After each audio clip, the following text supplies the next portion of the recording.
need to work on our lining. Fit this with my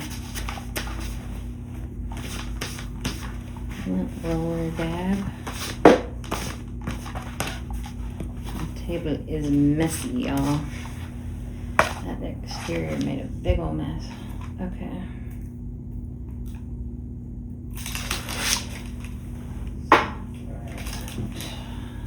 So we're going to go back to our tape. I never knew that double-sided tape was used so much in bag making till I made a bag. And then I was like, whoa, who knew? All right, so on our short end, you're gonna put a piece of your 1/4 inch double-sided tape. If you like 1/8, use 8. I don't find that I'm able to make 1/8 inch stick to anything, literally nothing. It always comes off, so I quit fooling with it. It gets a 1/4. If I can't use a 1/4, then I'm probably not using the tape. So, yeah. Maybe I've just had crappy 1/8 inch tape, but surely it's probably just something that I'm doing.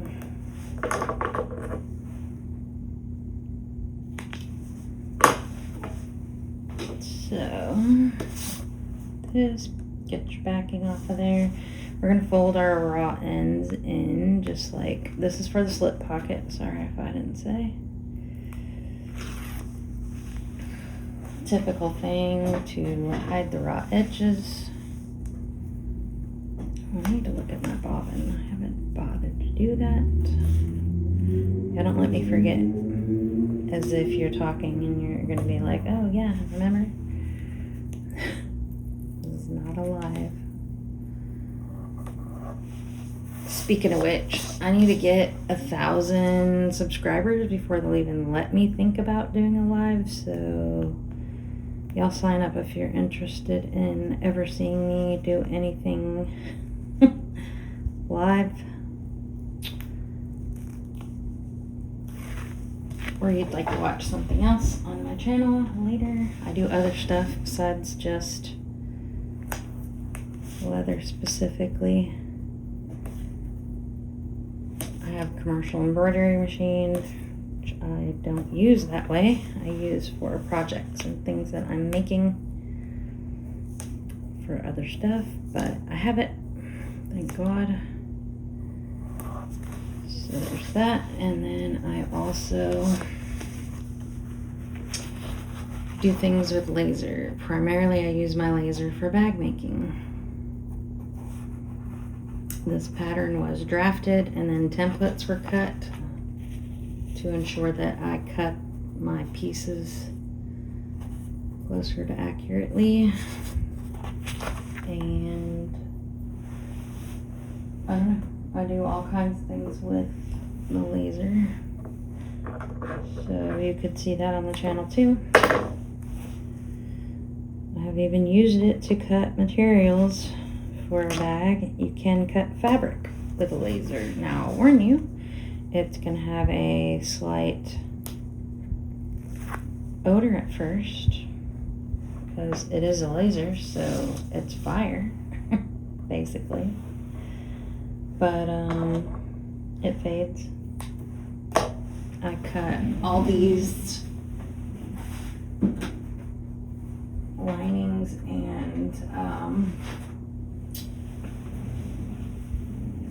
linings and chrome tan little leather pieces, and then clean them all and put my interfacing, because sometimes I make the little pouches with them, and that was all cut on the laser. I've not cut that by hand. So if you're interested in seeing any of that stuff, let me know. I'll happily show you.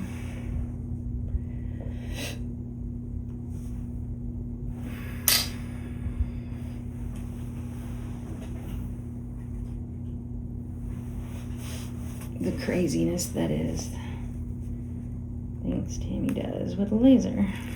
We have the X tool It's a P3. We did not start with that laser. Don't think you gotta run out and spend the money to get that caliber of a laser. You do need a CO2 laser if you are gonna cut clear acrylic. But you don't have to cut clear acrylic. You could cut certain colors of acrylic on a diode laser. I've seen it done. Alright, so now you're just taking that raw edge, folding it in. I put another little piece of tape on each end to try to help it hold its folded shape. You could use your roller. You could use your fancy bone folder. You can use your finger. Whatever you want. Alright, so fold all that. Now I am going to use my ruler to draw myself a line. This slip pocket top accent, say the words right, is 1 inch wide. So draw your line at the 1/2 inch spot to use as a guide, because we're going to fold this over and do just like every other slip pocket top accent. Say it fast 5 times if you can. Okay, I think I either hear thunder or I don't even know. What time of day is it? Oh, wow, it's nearly 5 o'clock. That is wild. Alright. I'm gonna put double-sided tape on both outside edges. A, so it can stick to my pocket, and B, so that it is somewhat outside of my stitch line.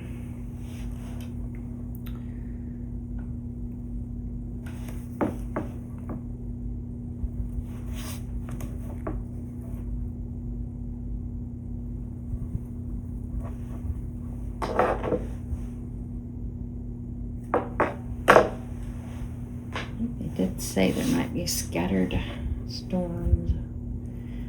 I feel like they dissipate fairly quickly though. Okay, now I might have just messed this up because it is not even and I don't want it hanging over. There we go. I don't want it hanging over that edge because then it's going to be all sticky and annoy someone. Or me. Alright, so I'm peeling off one edge now. The leather I'm working with is thin. So when I line this pocket up, I am lining it up below the line about 1/32/16-ish. Not a full 1/8 for sure. Below it. If you're working with a thicker material, then you will maybe want to go a little bit further away from your line. The object of the game is to fold the material in half and get both sides of your accent quasi-even with one another. I've seen it suggested that you can put your back end lower. You can do that if you want to. I really try hard to get mine lined up correctly, so you do you. I have the ends of this accent extending past on either side to help me in the lining up process. So I will line those up first and then kind of go to my middle down the line. And then I sort of look at it from a profile view to try to see if I got it close or not. Does not have to be perfect. This is bag making by hand. You're not in a factory. Yeah, I can see where my back end is a teeny scotch lower, so it's fine. It's basically doing the method I was telling you without trying to do the method that I was telling you. All right, we're gonna flatten this out. And now I'm not from up north. I don't know why I talk the way I do. I hear myself saying something that sounds quasi-northern-ish. Oh, here we go. I was like, where's my little baby cow magnet? We're going to top stitch across this. You can do 1/8 if you want to do 1/8. I'm doing chunky 1/8. Which is more like a quarter, really.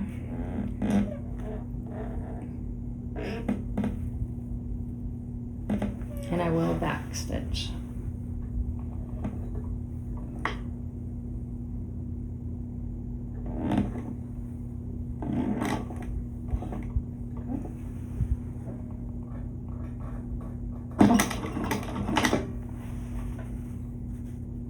This thing's trying to like puff up with air. How funny.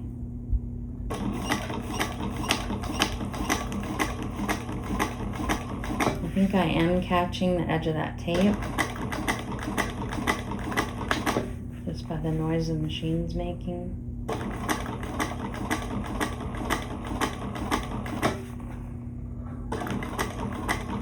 That little squeak squeak tells me that I probably am.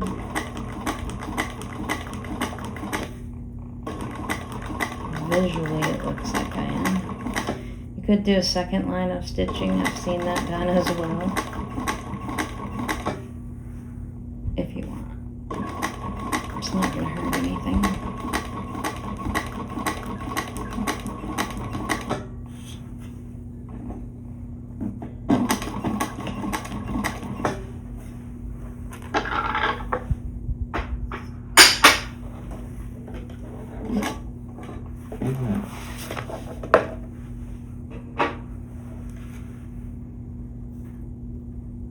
We're going to trim off our wild end here in just a second.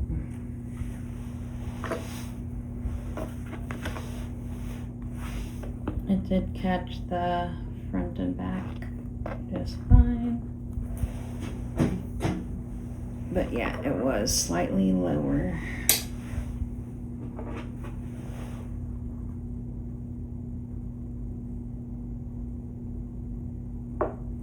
It's regarded as insurance.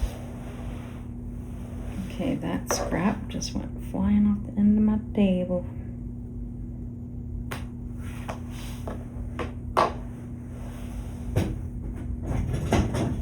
Okay. There. We're going to attach this to our lining, main back panel.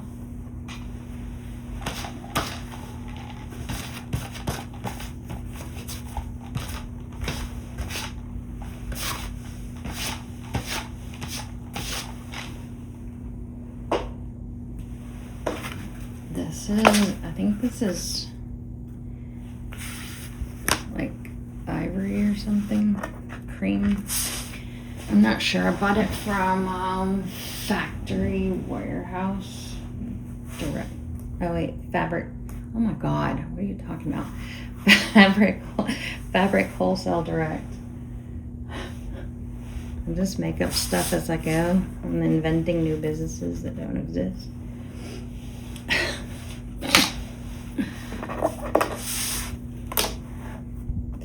Sorry, y'all. It's been a long morning. I got woke up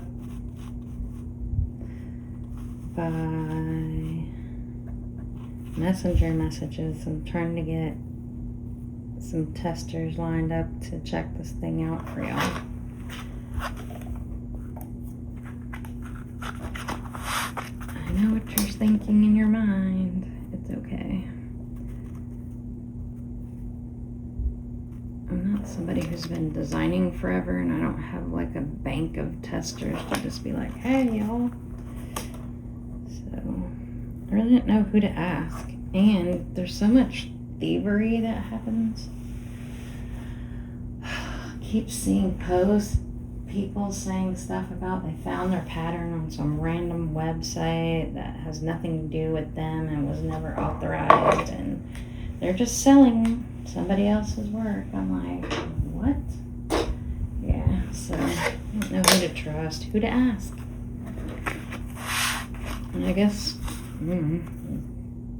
if somebody's that shady, well, whatever. You have to answer for your own actions. Okay, I'm just slipping a little piece of double-sided tape under here so I can try to stop some of the shifting that's gonna try and happen. Just on that edge, that bottom edge. Let's see something real quick, y'all. Normally I measure, and I did not measure. I'm getting wild. 1, 2, 3/4. I think that's off a little bit, but it'll be okay. Actually, it's dead on. We'll get out. I'm also going to put that key minder piece in here. When I say key minder, I'm literally just talking about like a chunk of leather like this. You just take your swivel clasp and slip it on there correctly, hopefully.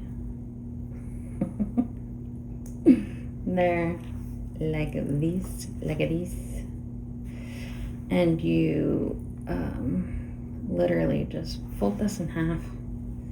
So it just kind of makes like this little key strap. I just want this inside the bag so that you can find your dang keys or whatever. You can clip anything on this.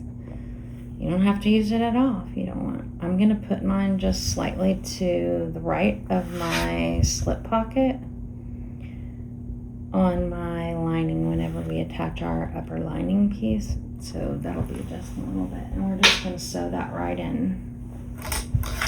Now I have contrasting thread in. Speaking of which, let me look at the bobbin, because I keep saying I'm going to do it, and then I don't do it.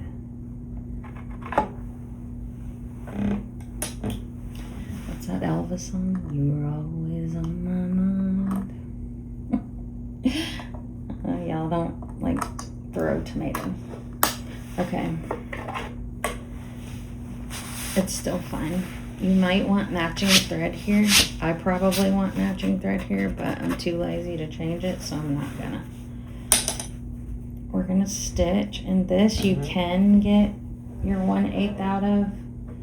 I'm gonna switch my stitch length to a 4 for construction, since this is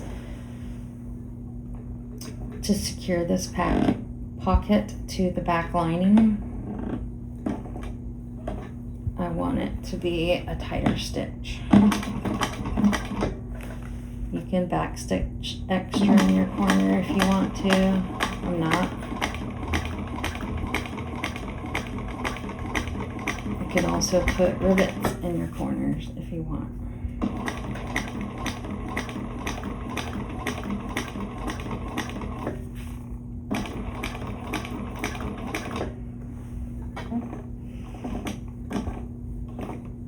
You could do none of the above. Okay, what is this? Is there something on my lining? I'll scrub it with a rag in a minute. Not a rag, no. I have those wipies. I wonder what that is. What did I get on that? I don't even know what happened. Could be machine oil. I don't feel like the machine's extra oily, but sometimes it just throws oil out. You touch something and then touch something else. It will remind you, hey, you know what? I'm a piece of equipment.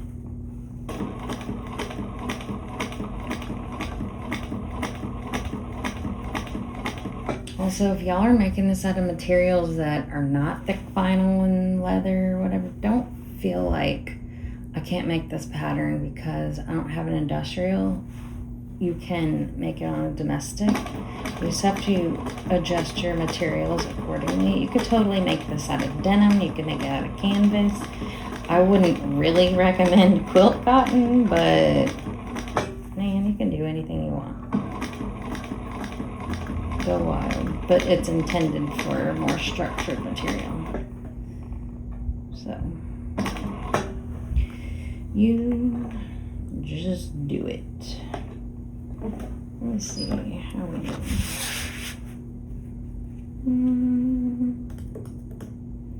That is not 100% on the edge.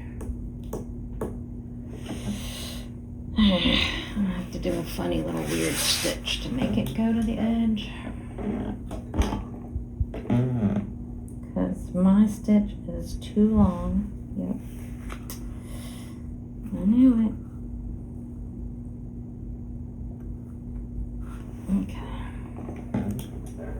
Make sure when you turn your corners, your needle's on the way up.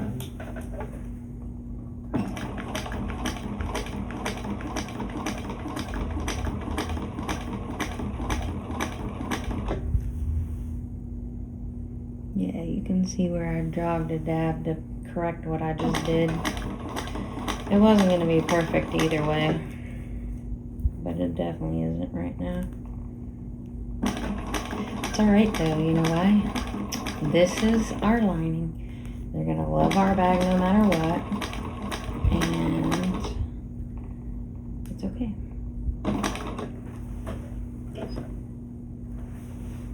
They just will.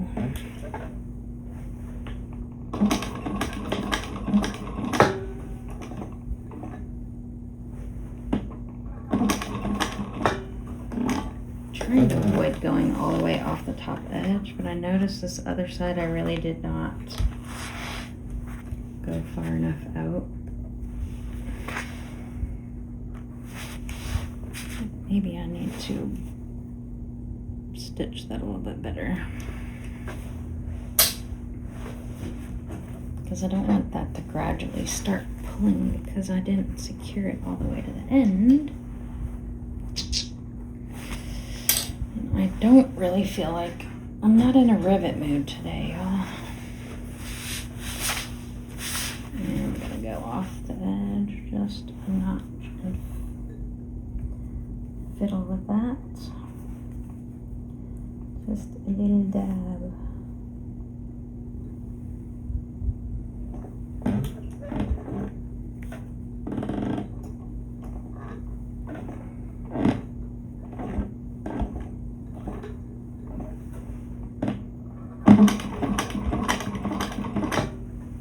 Okay. That's better.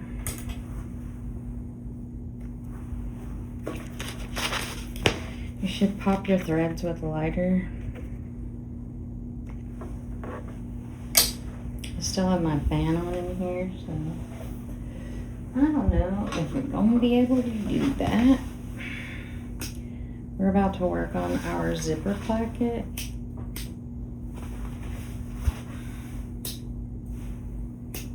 This lighter flames all over the place.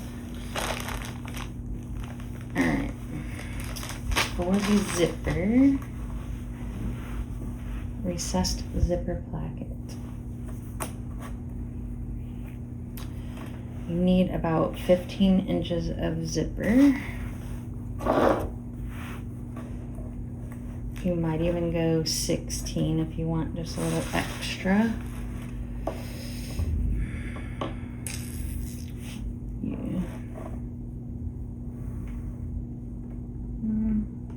Yeah, 16 inches, that's what I'm saying.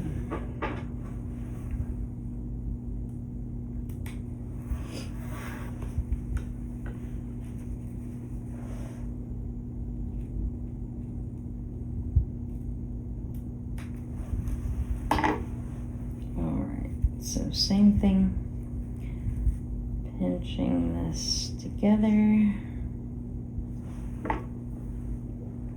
Help those teeth spread out, because we are going to clip the fabric to separate it from our tape.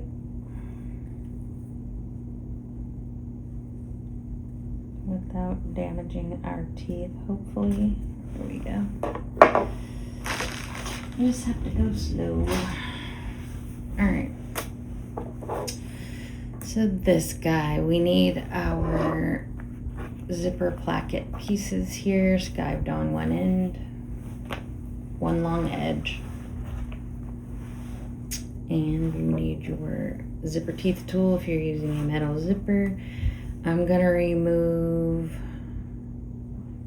5 or 6 teeth off the tip of this so that we can put top stops. This is metal tape, and yeah, you probably could like do the whole fold over, tack it down scenario, but I just don't want to mess with it. I'll just throw a top stop on it. It's so much easier. I just don't want to do it, so I'm not. So same thing, just pull your little teeth off with your nipper that you're never going to nip with.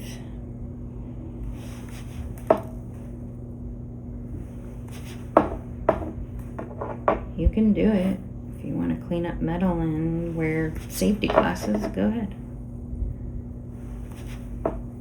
Do not recommend. 1, 2, 3, 4, 5, 6-ish. That seems like it's a good number. Also, you should singe the end of your lighter. Singe the end of your zipper tape. I guess I'm getting tired. Before you start doing this to mitigate some of the shredding that's gonna happen. I didn't. It's still gonna be all right, but it really does shred less when you do that first. Well, it's a good thing we wiped our table off before we started, otherwise it might be messy.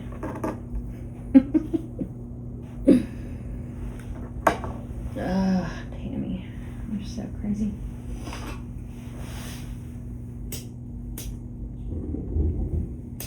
Yep, that's definitely thunder out there.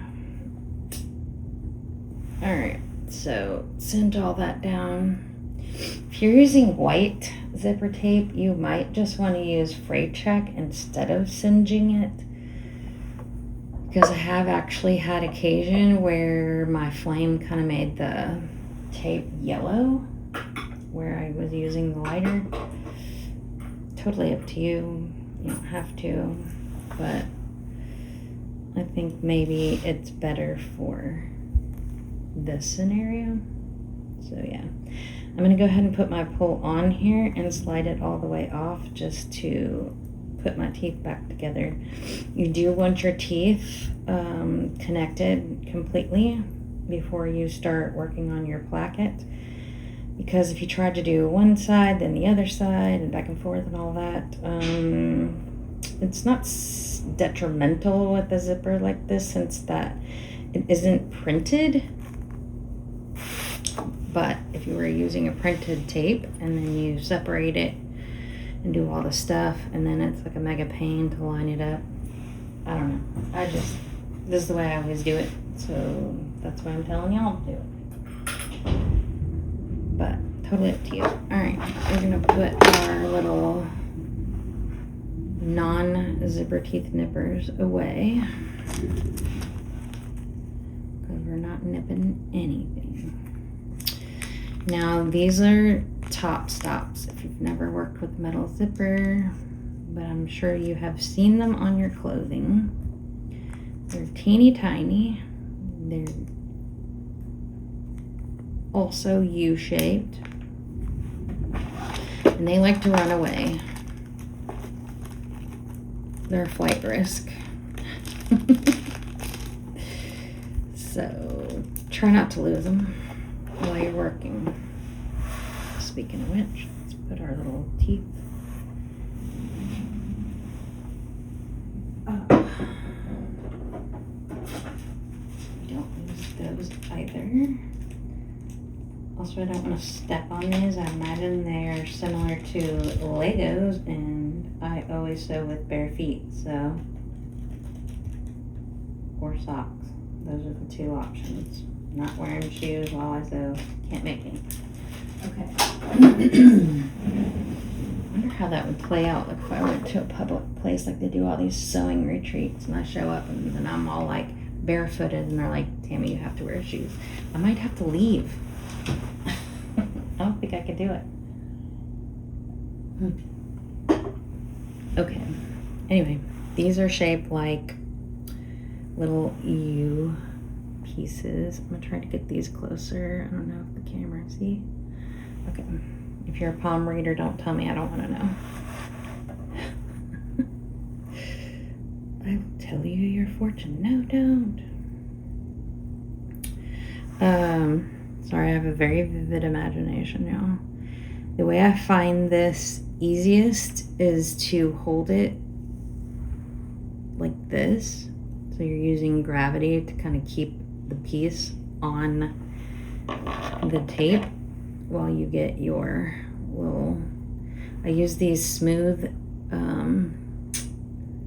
snub nose pliers without the little ridges so that it doesn't make marks on my little metal. They probably also have like plastic tipped or rubber tipped or something. I don't know how that would smush brass, but anyway, you just gently mash your little top stop just like that. Now the other one's not going to want to line up. You know why?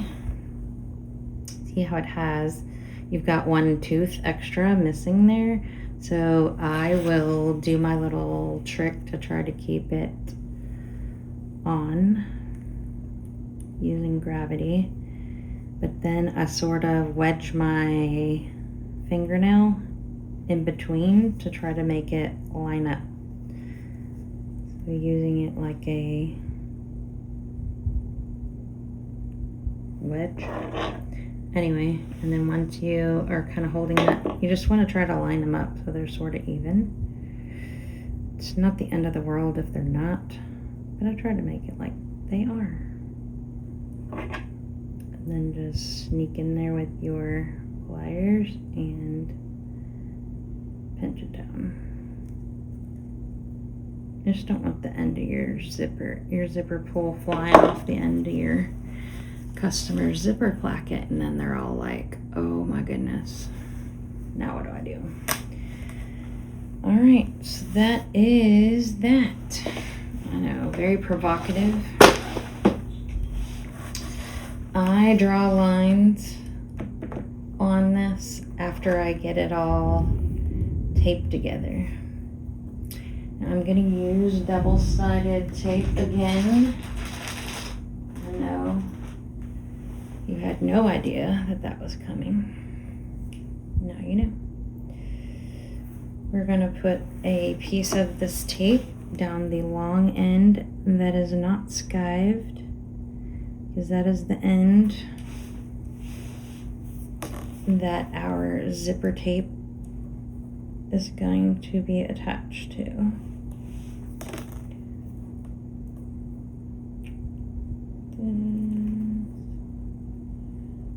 Try not to let it overhang your placket because you don't want anyone seeing all that gooey tape.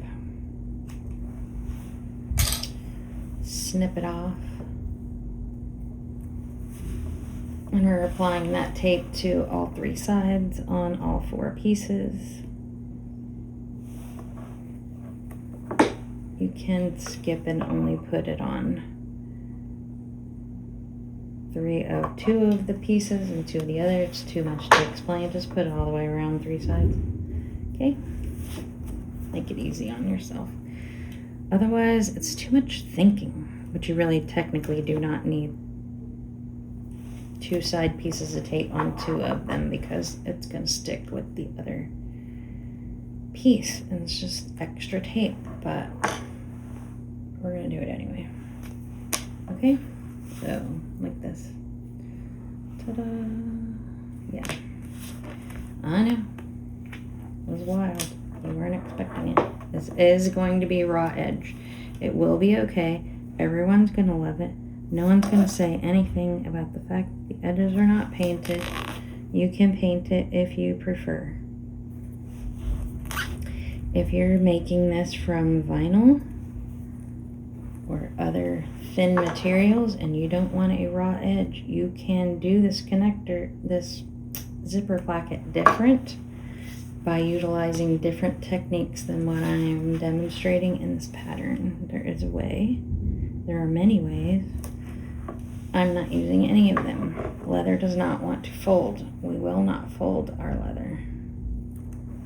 Will not ask you to make leather do things that it does not want to do easily, because I'm not about that.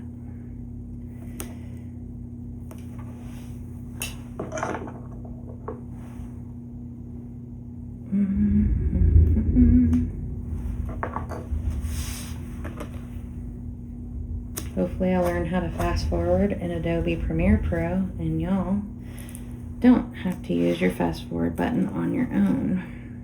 And I will try to fast forward moments such as these. I am due back at work day after tomorrow, so I might run out of time and I might not fast forward it. If I don't, I apologize. And I feel like I'm gonna make this bag more than this particular time for y'all. Hopefully with thicker, more stout leather so that you can see what it's like to make it without having to put foam and do the fiddling. Because I feel like you deserve that. I do have a hide coming I bought from Yellowstone. It is black. It says it was made for Gucci.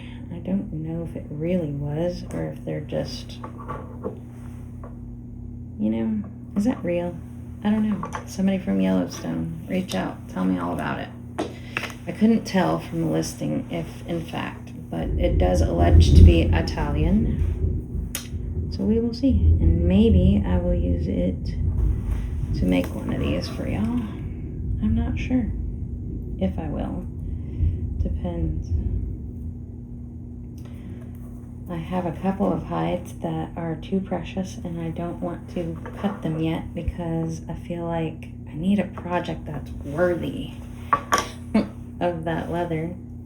I know that sounds ridiculous, but just think of it as a beloved fabric that's in your collection that's super precious and you can't get it anymore, and you don't want to just waste it on something silly. You want to really just use it for that thing, you know? I know. Okay, almost done with the silliness. Now, let's get into it. You can technically apply your pull already. I don't want to yet. What I do want is for y'all to take a nice close look at your zipper tape. When you look at your zipper tape, you see how it sort of has a pattern on it, and that pattern runs linear down that fabric.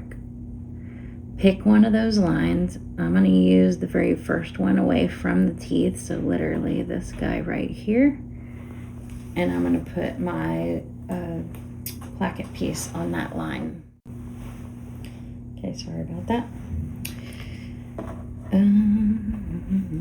So what I do is lay my zipper down on my table, peel away your double-sided tape backing, and just follow its edge straight down whatever line you pick on your tape. Try to make it consistent. It's going to try to stick to your table on these ends, so you deal with that. as you go. So I work from the bottom side first. What makes this work the best is symmetry. So whatever you do to the back side, you also want to do as closely as possible, identically to the front side. It is okay if your zipper pull is quasi close to these teeth when you do this, because this zipper placket is going to bend when it is oriented in our bag upwards like a little teepee, and that bend is going to separate the material enough that you'll be able to get your pull across it without it binding. Okay, that looks pretty. All right, do the same thing on the other side. So now what our goal is for the second piece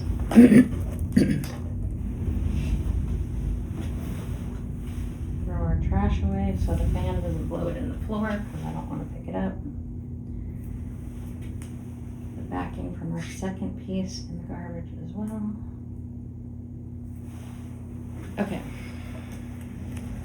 I'm going to try to not only line this up with that very first line, the same as we did on the other side of our zipper, but also try to match the orientation forward or back so that these are even with one another.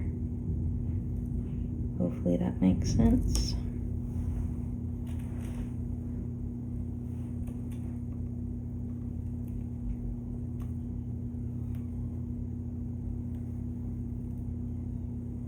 Don't want one forward and one backwards and further apart and all that if you can avoid it. Yep, that is not even. Take it off. I'm going to try to line this up from the front perhaps. Yep. First.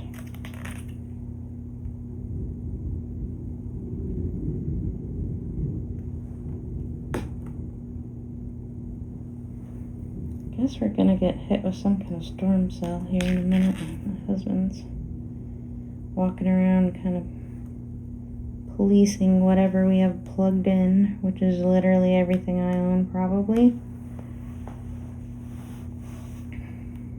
Now I can see that I got this further away than my first piece. Which one do I like better?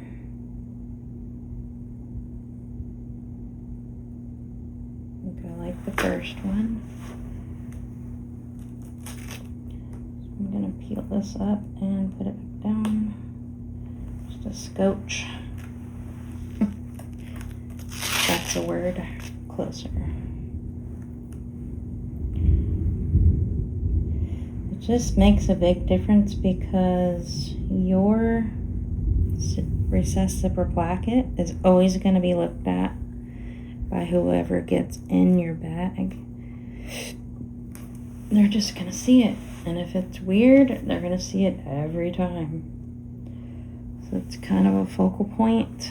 Okay, that looks good to me. Now, flip it over, and we're gonna do the same thing. Only this time, we're trying to align this in 3 spots. So you're trying to align it on that line that you picked on your tape. We're trying to align it forward, and we're also like forward and back orientation, we're also trying to align it so that it is even front and back. You need that sandwich to be as perfect as you're able to make it. The reason is you're going to stitch through this, and if your placket pieces are misaligned, it's going to look funky on the underside of your placket, and you could even miss part of your material as you're sewing. So it's very important to try to get that sandwich as closely aligned as you're able to make it. Front, back, and sides. If it doesn't go together the way you want at first, pull apart and redo it. You'll be happier with your end results if you take your time here and really get it correct. If you're in a hurry and it's not that serious, that's okay too. But this is one of those things that I have messed up in the past, and I've not been happy with it, and it winds up bothering me, and I don't like it. So I want to make it as good as I'm able to make it. And just kind of flip it over and compare and see. So forward, backwards, front, and the side edges. Try to align all that. I know I'm not asking a lot. Try to align all that as perfectly as you're able to.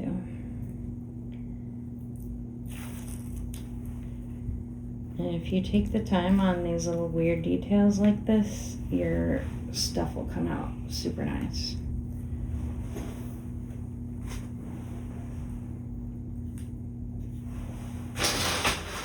Oh, and there is our power.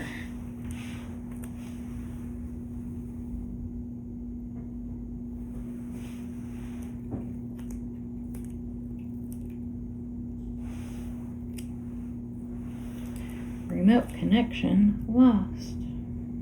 Yep, it was lost.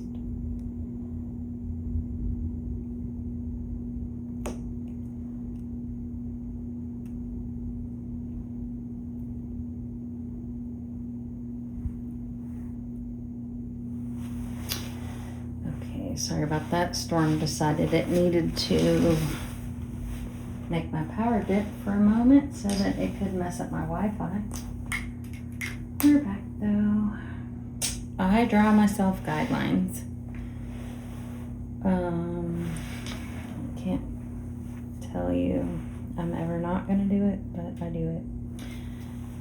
This placket is big enough that you can do a 1/4 inch guideline all the way around. You will totally capture number 5 zipper, and it will not look odd because it is a very large zipper placket. So that's roughly where I'm going with that. That's not exactly. I am gonna try to make these even on both sides with one another. That's another thing visually that you will notice. If it's crazy off from each other, it's gonna stand out to you. So try not to have that be the case.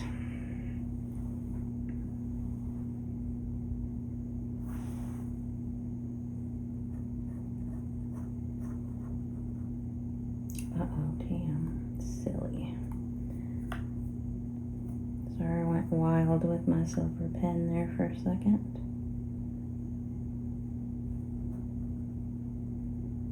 Didn't mean to go that far up. Like, messes with your mind when you flip something around the opposite direction. You're like, what was I doing? This probably doesn't happen to younger people, but it does happen to me. Alright.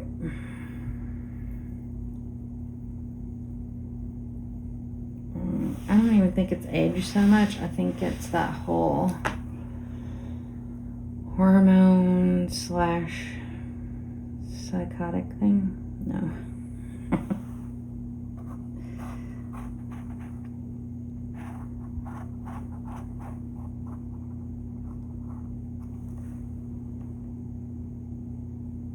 Everything in your body changes so much when you age.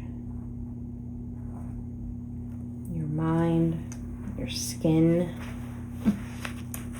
just all of it. Your tastes, according to one of my friends, the lady who this pattern is named after, said when she hit menopause, her tastes changed entirely. I was like, what? That did not happen to me.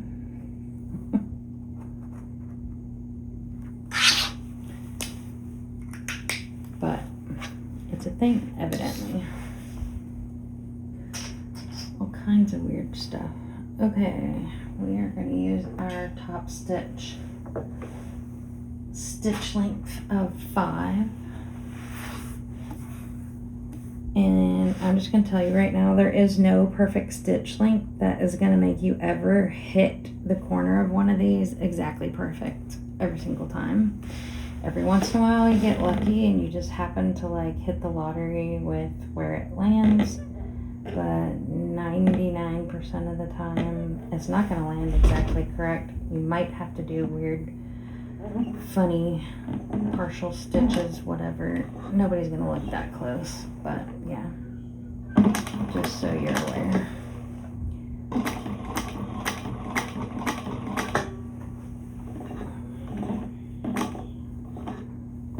I would love to know of a magical stitch combination that makes it fall always exactly where I want.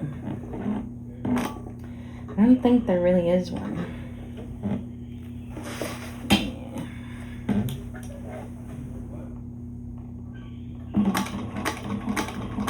I always just seem to have to adjust just some little bit. It's okay though, like, have you looked at bags that are for sale, like out? Unless it's like a Hermes or something wild, but I mean just like a bag just in general, like you just, I don't know, look at stuff at Walmart. Go to Kohl's or even Macy's. You look at most of those bags, they're stitched like trash. And people buy that stuff all day.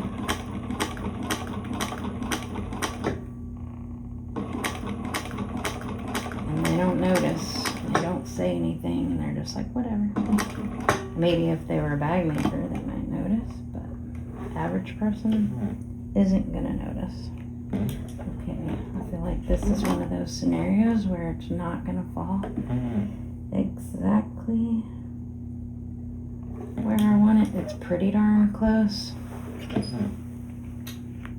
but it wasn't an inch off.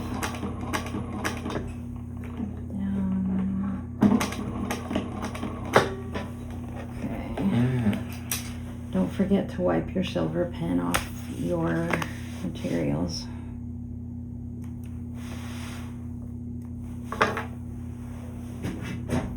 Get it out in the sun one day and you'll see your silver pen on there and it'll be permanent and you'll be like, oh darn it. Just kidding. Nobody would ever do that. Or would they? Alright. Same thing. Other side.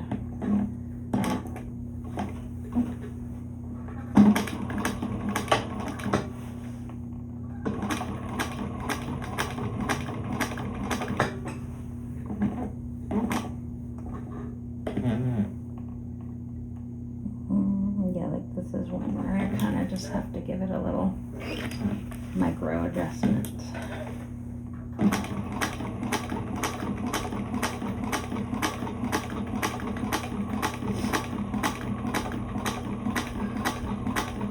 This is so pretty. Sorry, that was random. I was just like looking at the gold on the zipper, just glinting with the shininess of this panel and how the colors were gelling together. And I was like, oh.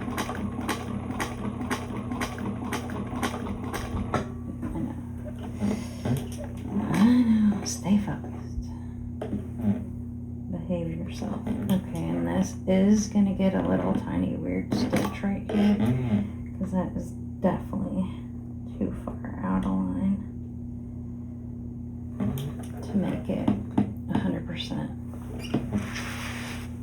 It's okay.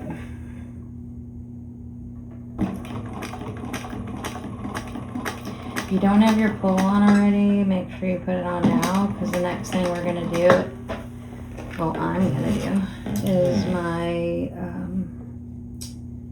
zipper end. And you don't want to sew that on and not have your pull on, because then you have to use your seam ripper. And it will laugh at you for forgetting.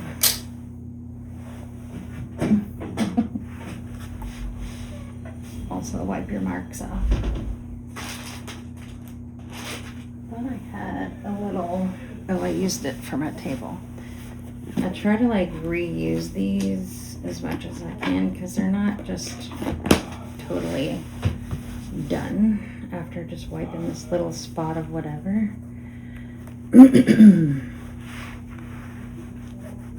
This old marker doesn't take hardly any of it.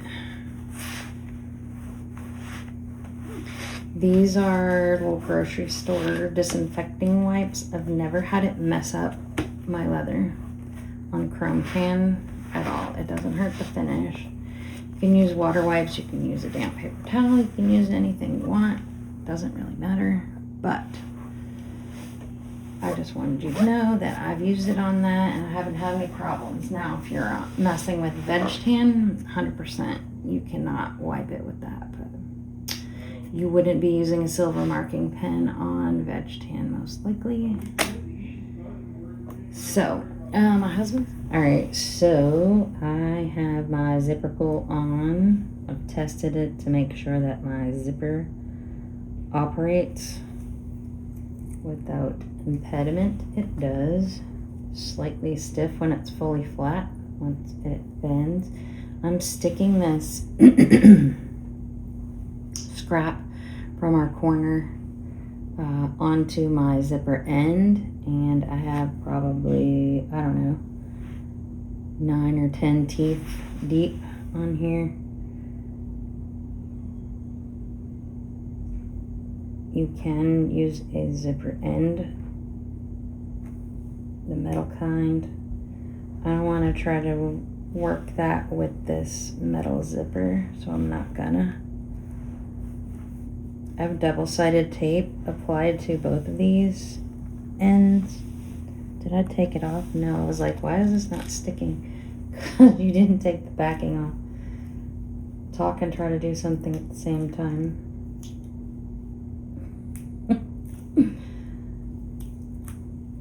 Not my best talent. Okay. So anyway, apply this one side to the other side. I drew my lines on in advance of putting this on here, because once you have that little zipper teeth bump in the middle of it, it's not going to lay flat. It's more challenging to do it. We're going to try to sew across this guy. Again, may or may not break my needle, may or may not break my thread, may or may not injure my equipment. Pray it doesn't. And that's that. So, looking at my little line here, it's not fabulous. I basically rubbed it off, I think.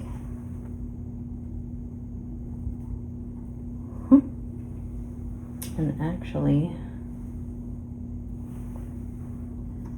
I already had my needle down a little bit too low.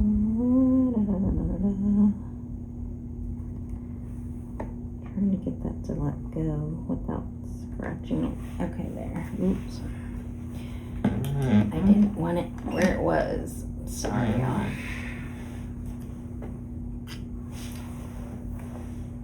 It was like just barely there. It's really hard to see on this dark.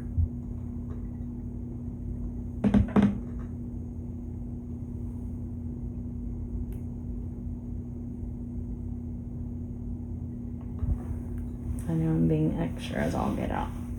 Okay. I am not pulling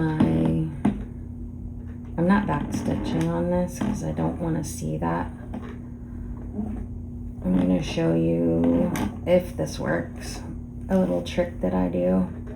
You may have to help this feed through because this little end is very small, and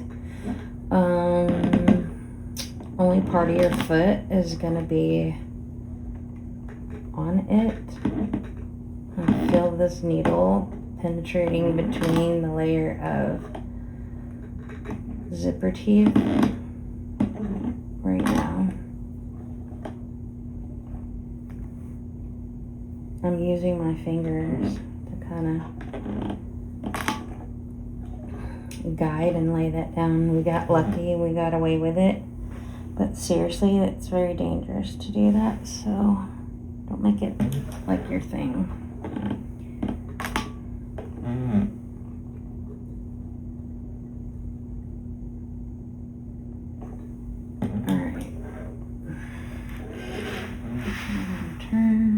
I messed up one time and made a bag and did not put this end on first, and it was a nightmare. Trying to negotiate the bag and the stitching straightly and whatever. So do this now. Okay, probably quit the hand crimping, and then we're getting close to our turn. I see people do all kinds of different stitching here. I'm just going around this in a quasi box shape. Oh, I did not follow my own advice. Make sure that needle is on that upswing before you make that turn, because it'll mess you up if you don't. You might not catch all your stitches.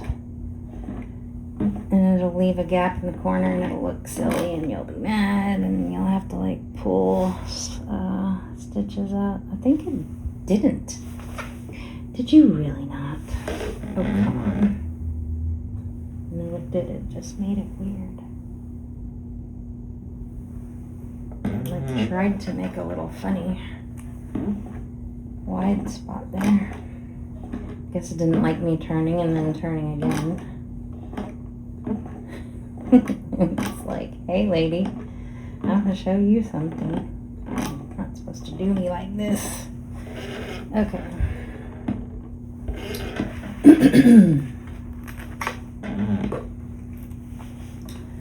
Try to end in the same hole you started with.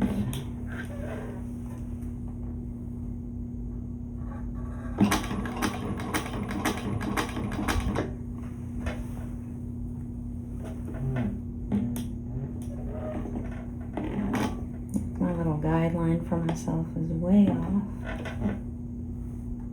Yeah, it is. I thought about putting like a little poncho in the middle of this, but then I thought, what would I cover the back of the Chicago screw with? And I couldn't think of. You could cover the other side, actually.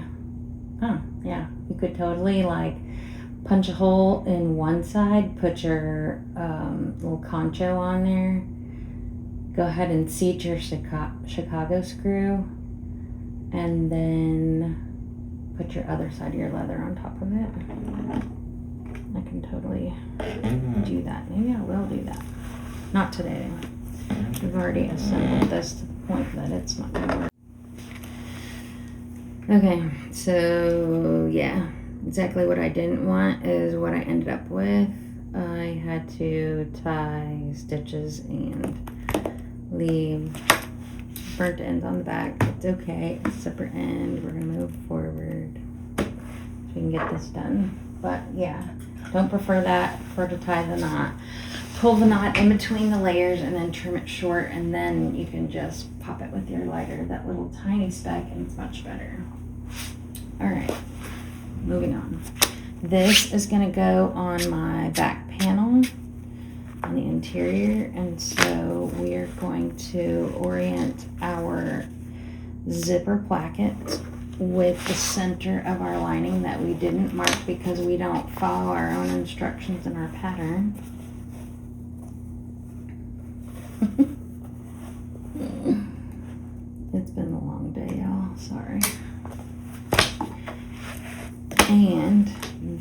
go center of that. This placket is 12 inches long.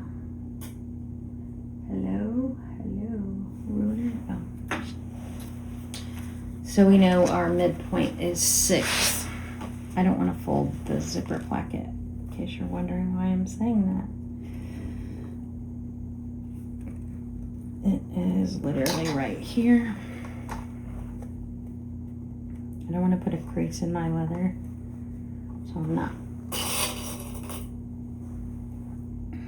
You can crease your lining, nobody will notice, but not your placket. Don't do it. Unless it's materials that aren't going to hold the bend, then do whatever you want. You can put a bend in it if you do want. It's your bag. Alright. I have to keep reminding myself of that. You're making your bag. I'm making my bag. You do whatever you like on your bag. Okay, now we're going to use our top, our upper lining. Let's say the right name. With our notch on the 3/8 inch edge. 3/8 inch marked edge for our seam. And these are going to go right side together. So back lining facing up, zipper placket facing up, and the way in which you want your zipper pull oriented. I want mine going to the left, so that's how I have it. And then right sides together, centers aligned.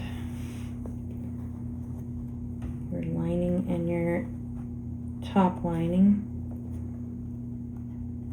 And we're going to stitch this across at 3/8 with a 4 stitch length of 4. I don't know if that's really millimeters. That's like bugging me. I need to Google it. I know somebody knows, but I swear to God, I feel like it's 4 millimeters.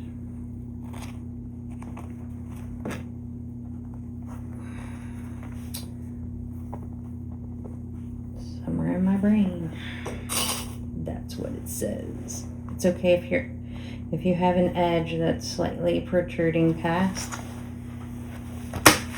It's gonna be fine. If we need to trim it, we will. May not though. So yeah, fixture stitches.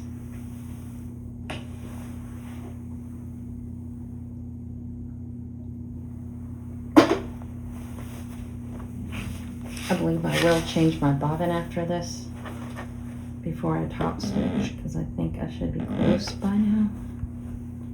This is Tech 70, so it goes a lot further than I'm used to. When I learned to sew on these machines with leather, I started out with a Tex 90, and then I quickly discovered that the colors were less, like the choices were much less in that weight.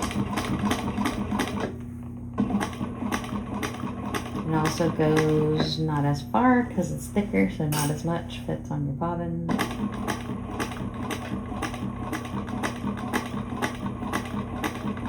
Which I should have known that, because literally yarn is like the same way. A super thin yarn, like a fingering weight, gives you way more yards or meters per 100 gram hank. That's what they call it when you buy fancy yarn.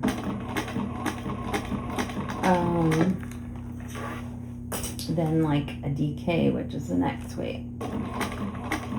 Actually, Sport is the next. Then DK and on and on.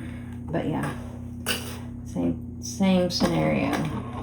Less meterage per weight, and threads the same way.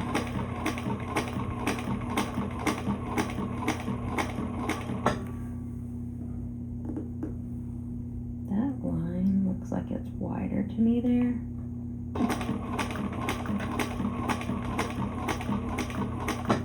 Like my eye is just looking at it going, is that correct? I think it's unsew to the side of it because I literally think that is too wide. Like I went wacky with the ruler. When I drew my guideline, and see now it's correcting back to what I know to be a 3/8.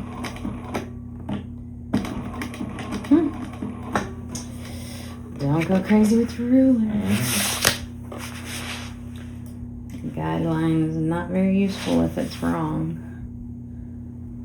It's not way off, but it is off. Okay. Now, we're going to do bulk reduction in these corners, even though this is just abutting or facing or pressing up against.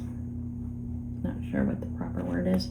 Lining, because we're going to wind up layering this with another layer of stuff that's thicker, so just still do your bulk reduction even though, or don't, up to you, but I recommend you do.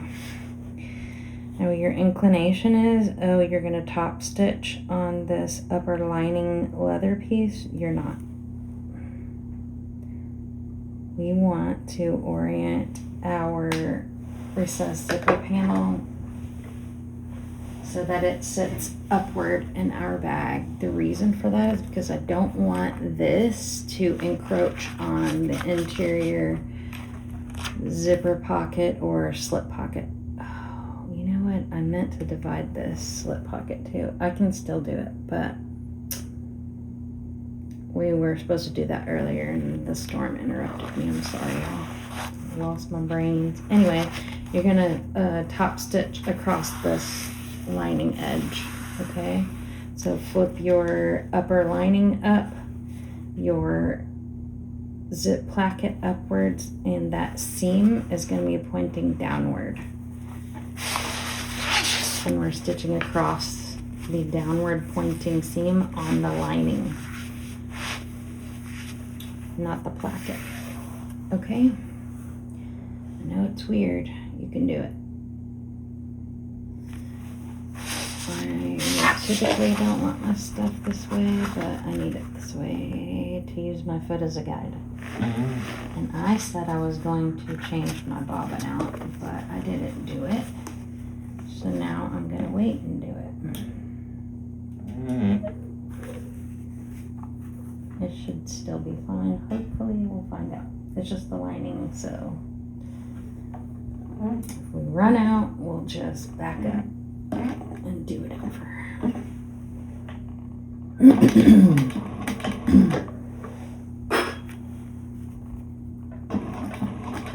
Really what matters is when you're punching through parts of your bag that are leather or vinyl, where holes are going to be seen. That's when it matters. Sorry, I have a little like steer shiny magnet thing and it's in my way, so I need to move it. And I don't know why, but this top panel on my Juki is not magnetic. It's completely strange. It's some other type of metal surface, but not magnetic. It's not steel. Maybe it's aluminum. Maybe they're trying to lessen the weight, or felt it wasn't necessary. Maybe it's cheaper. Hello, is anyone out there from Juki? Can you explain to me that? Because I wish that it was magnetic, because I would like to stick magnets all over it. But no.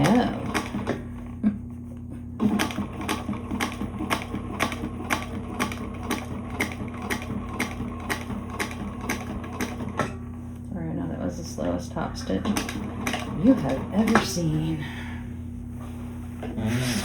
And still it's imperfect.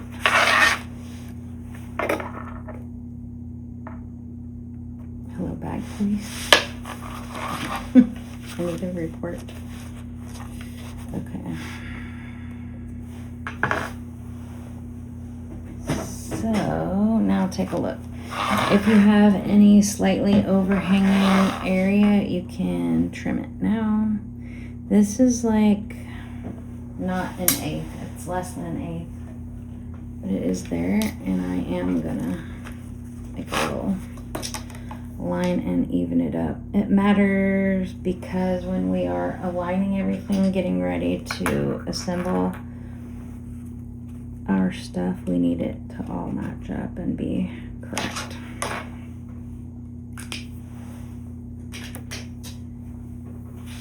So just trim it.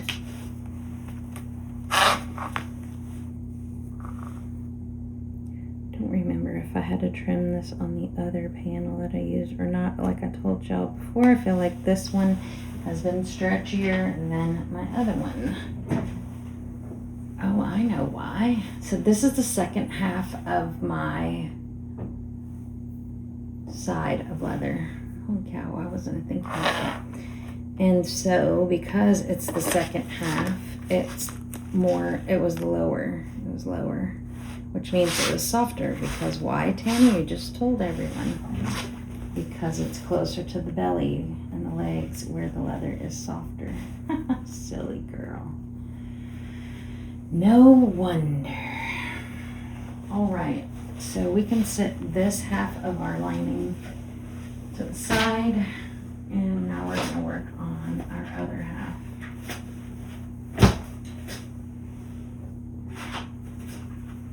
The other half of our lining is gonna have our zipper overlay or zip pocket that I'm gonna use a zipper overlay to put it together with.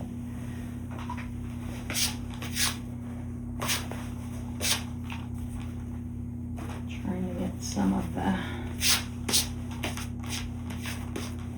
fuzzies off.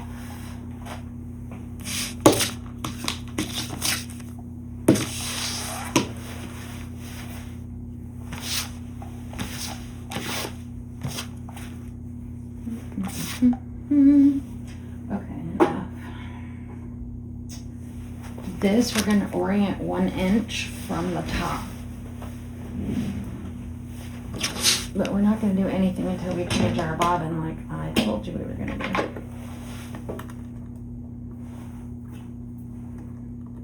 A little white dog that is considered hypoallergenic.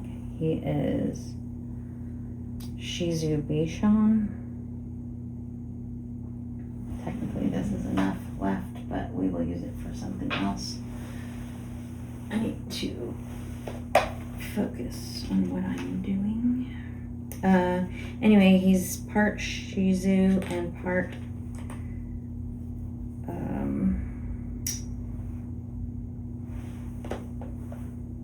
Bichon. The Bichon Frise, I think is how they say it. Anyway, it's supposed to be this hypoallergenic dog, and I mean, it's a dog, so is it? Anyway, they claim it's one of the more hypoallergenic breeds, so he sheds less, and he does shed far less than most dogs do, but he still sheds. So I find like little fuzzy hairs. He's a little white and tan puppy.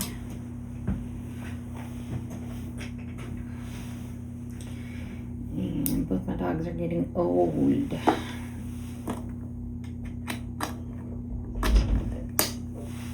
Doing their little dogginess. Alright. I don't know why, but this Juki hardly ever lets me pull my thread up with one swoop. Like I see a lot of people, they'll get it and they'll just be like, whoop, and their little, are you shredding? How dare you? That thread just shredded completely. I must have a burr on that needle from walking it around that zipper. Bet you I do. See? It's another thing you'll have to watch out for if you're doing that mess.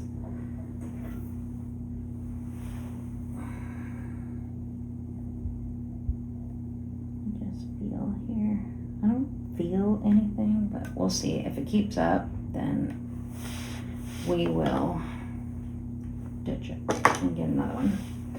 Luckily, needles are not a fortune, but I try not to waste them because they do have an expense, especially if you buy them on Amazon or someplace that somebody's marking them up pretty high. All right. I think I just heard my laser beep, but I'm not sure why. It's not on. Your zipper overlay in your pattern on the SVG is 10 inches. This is actually 10 1/4 because I cut this with my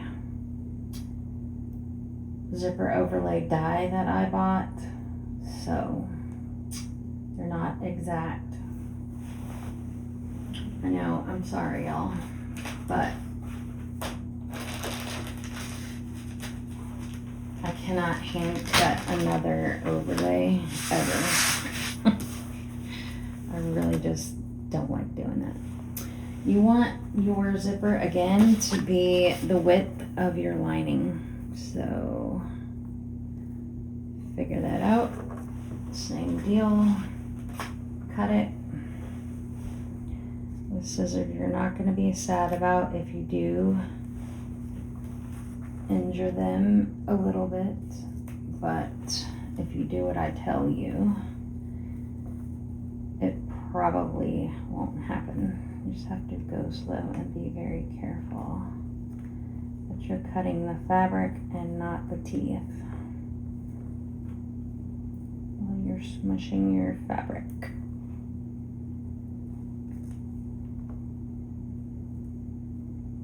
And zipper teeth are not straight across. Well, these aren't. They jog, like you know. I feel like you know that. So, you cannot cut straight either. Okay, there's that. Before we make this where you can't see anything, I'm going to show you. Good thing I lint rolled that. It's covered with lint now from this overlay. What I want to show you is this. You need to align your overlay, if you're using metal zipper, over top of your zipper, kind of even on the right and the left side. If you can tell, can you see it? This is really hard videoing by myself, and kudos to everyone who does it, because my goodness, it's a lot. I wanted to have 2 camera views for y'all, but it was not in the cards. It was not without trying, however. Another story for another day. Anyway, you want to use this overlay and go ahead and mark your opposing zipper teeth that line up at the very edge of your overlay, because we're going to pull more teeth. This time we're pulling quite a few teeth. This is inside your bag. Nobody's going to hold a grudge against you if you want to go ahead and use nylon here. I just don't want to, so I'm going to continue with the metal, but it's totally okay if you want to. The reason I wanted to show you that here, and also it's easier to line it up, is because once you stitch this down to your back panel, you're not going to be able to then see where your ends are falling in relation to this overlay, and it makes it more challenging. So do it first.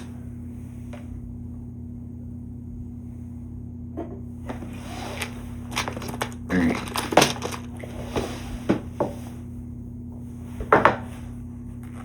Pull these apart and pull some teeth. Doesn't take that long usually.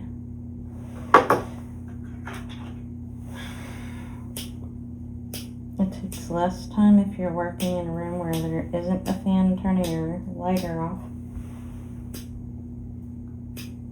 These lights are kind of on the hot side, so there's that.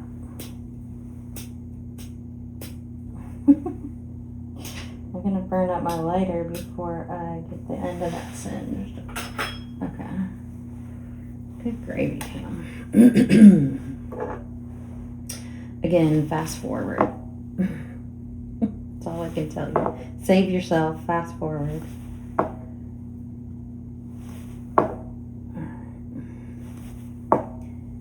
Enough silliness. Let's get this done. We all are hungry by now, huh?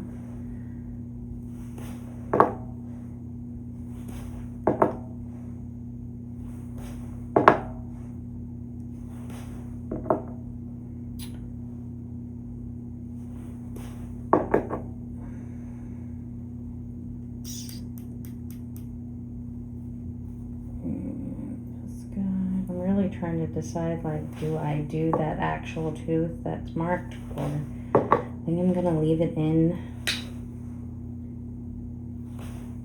and try to be careful. Other thing is, if your overlay stretches while you're doing this, then this could also be off because of that, which means that we might need to use those end stops. So there are things to consider, for sure. That snap is what the sound makes when you cut the teeth. Don't do it. I'm not cutting these, I'm pulling them off. But sometimes they slip. And it makes a little click sound when it hits itself. Okay, that's one side.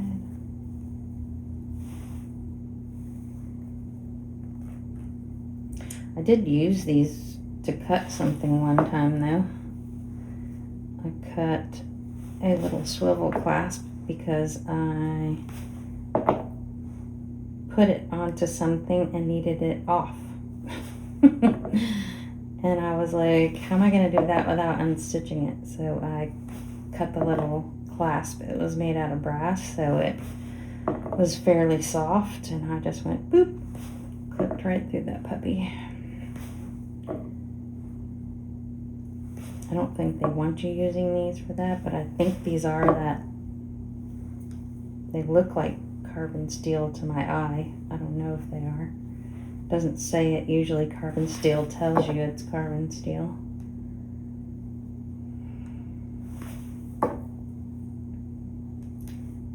Based on the rest of my tools. Okay. I just wished back in 2012 when I started working with leather that I had been able to afford an industrial sewing machine, because I would be so much further along by now in my bag making journey if I had had access to that equipment back then. But there was no way. I couldn't afford that. I had a child I was still raising at that time. They're grown now though. All this stuff is an investment. Don't feel pressured at all. Save up for it if you're interested in it. You don't have to do it, obviously. There are tons of bags you can make without having to jump that industrial curb, but once you get over that puppy, ooh, your world opens up a lot. So, something to think about. Okay.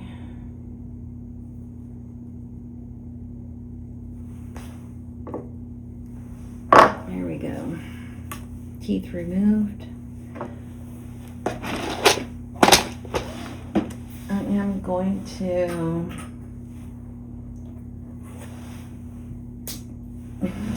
I just had to turn the fan off, y'all.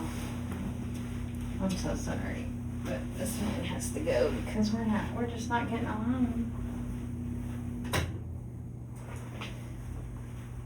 He feels nice, but no.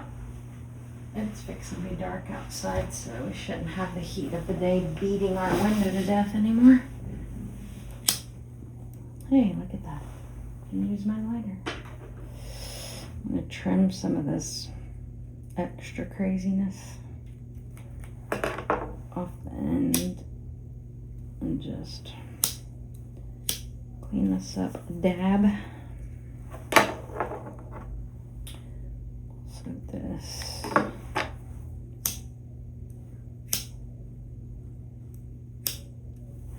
Yeah, I don't know what's up with my Skyver over here. He's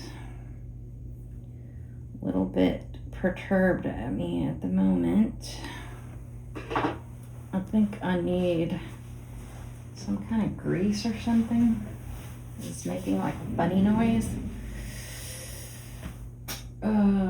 I need to look up skiving maintenance. Skyver maintenance. To see what all I need to do to it. I try to keep my equipment up, but there's some things that I just don't have a huge frame of reference for. You use it, you know, intermittently. It's not like your machine where you're using it every day. Once you skive your panels, like it could be 2 or 3 days or a week, you know, before you use it again.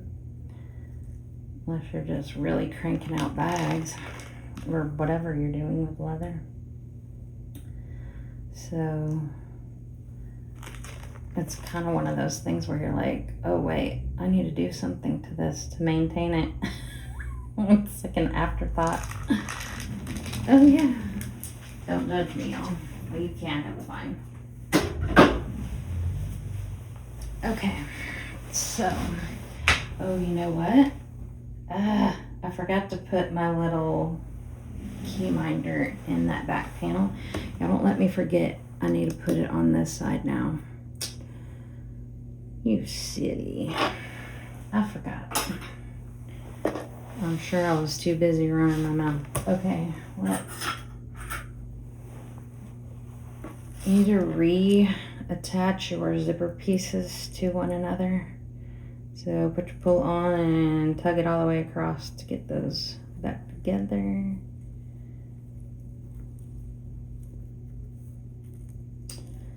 That way, it's not how you were. That way, you don't have that as an obstacle to your assembly. And this is literally like every other lining you've ever done as a bag maker with a zipper overlay. Just put your pocket in there. So if you want to like fast forward past this mess, then I will not blame you or feel any kind of way. The only difference is I'm using a metal zipper here. And so yeah, that's literally it. I'm gonna mark this because I didn't.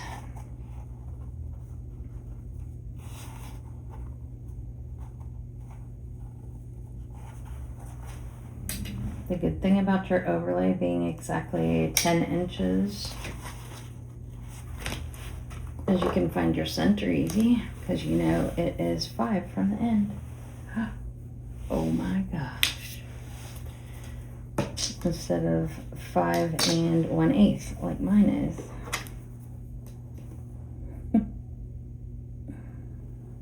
It's not either. Hold on, I must have picked up the wrong overlay. Because this is literally, look at me talking a bunch of craziness. This is not, this is 8, 9 1/4. Hilarious. Alright, so 4 1/2-ish, just under. I almost had that lined up direct.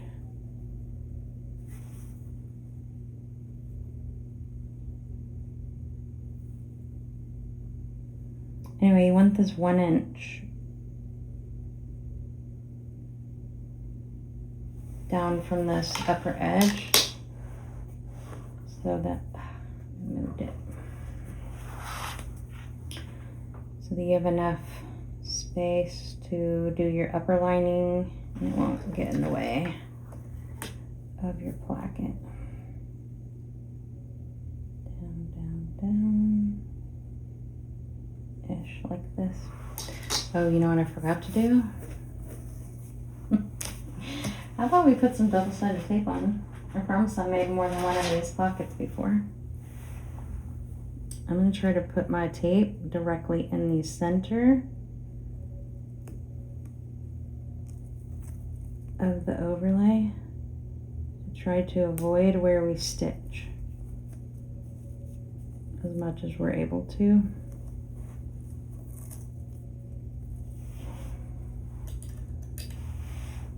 You don't have to take it all the way to the end either because you're gonna like fold that upward. Yeah. I hear like weird music or something outside, like some random concert scenario, but I know for a fact that that is not out there. So I don't know if somebody has it playing loud in their car. Maybe it's playing loud in their house. And they're just like blasting it. They're feeling it. As my kids like to say. Feeling it, Mom. Okay. Go ahead. So funny. Youth. All right. It's fleeting, so embrace it while you have it. All right, let me just double check me.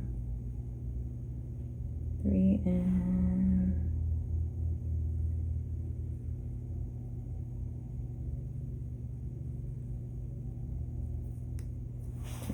3.5. My brain's like, you don't remember any numbers. They're all gone. I'm like, but I used to remember numbers. I used to know every phone number in my phone. Every single one. By heart. Before there were phones that you carried around everywhere. Bet you can't believe that. You had to know them because there were no cell phones to run around to just randomly pull up your phone number lists or whatever. You could just be like, what's Jill's number? Pull your tape backing away from one side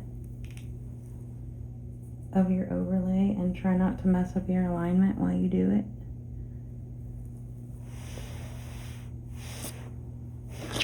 I think I still messed it up by a scotch.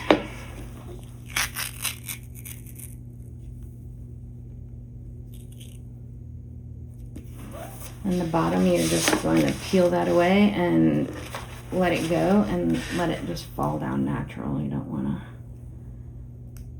place it down because then it tries to go funny in this opening. And we don't want that. Is that right? Yes. Okay. Anyway, sorry that took 43 hours. But it must be done. Alright, we are going to top stitch around this outside edge of our overlay.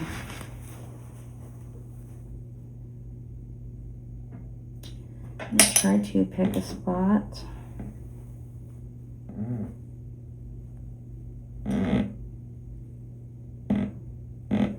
on my long edge and then go around that curve at the end to meet it. We'll see how well that pans out. Not back stitching. We are gonna pull our threads through.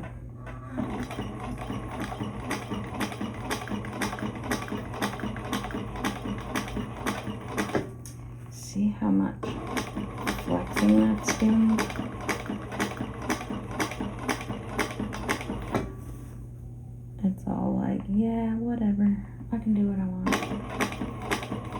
I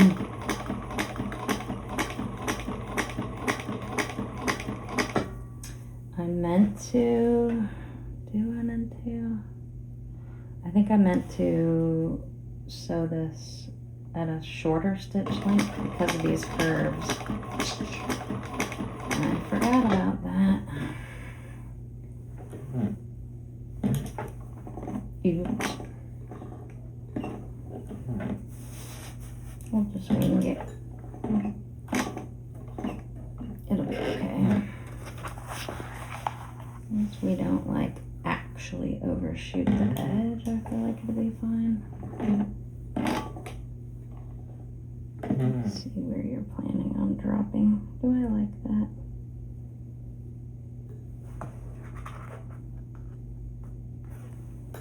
Put that in a notch because I'm not 100%.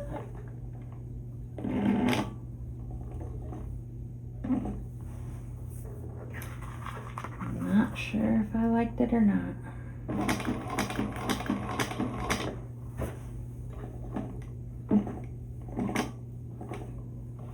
I don't think I like getting close to any edge. This feels so risky and stuff. I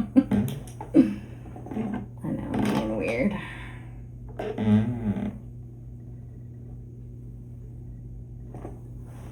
Again, I just want to try to do a good job.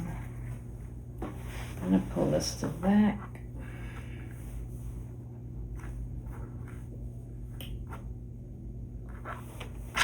Without splitting it this time.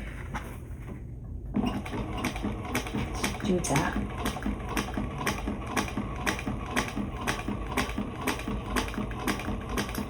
In the pattern, I tell y'all to apply tape to get your zipper to lay flat for these next couple of steps.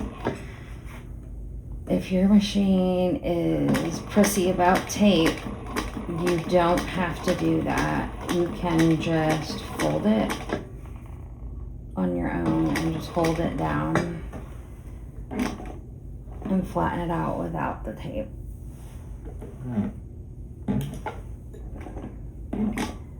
I think just it's easier for some folks if they have the tape. All right, little zipper corner, what are you doing?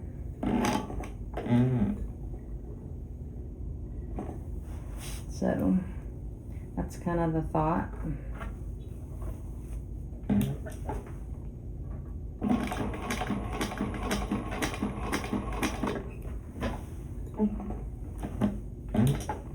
And telling you to do that. I'll be able to talk better once I get this crazy sewn down. Sorry, I'm debating, do I do 2 stitches here or 1? Because 1 isn't going to cut it, but I think it's going to look too long.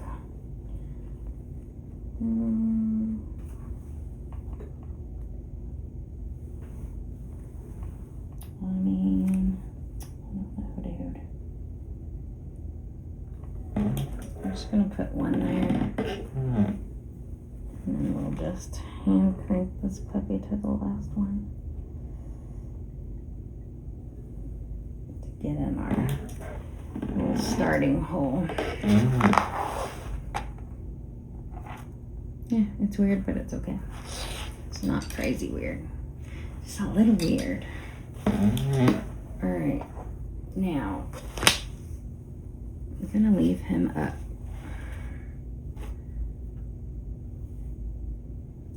What are you doing here? There's a loop that I didn't make. I think it's because I pulled that so crazy.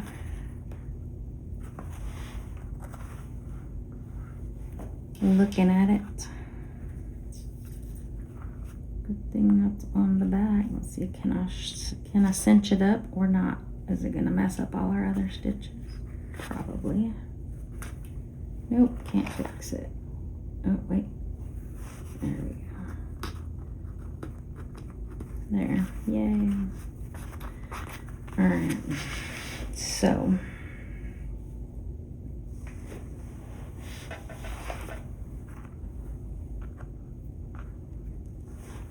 normally I hold on to these threads so I don't, yeah, it's that one. So I don't mix them up and I know which is which, but I didn't do that. Why, you ask? Oh, I don't know. I'm shooting a video and not paying attention. Tie these off in the back, okay? Pull your other one back and tie it as well. None of this has to look pretty back here. It's all going to be covered. So we're about to cut out our opening. It's going to be sloppy. It's fine.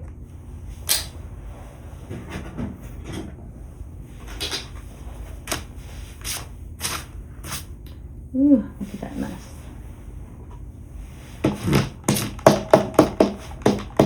Between the table and the overlay itself, thing needs to call made. I'm using my seam ripper here just to chop a hole and dip under the edge of your overlay.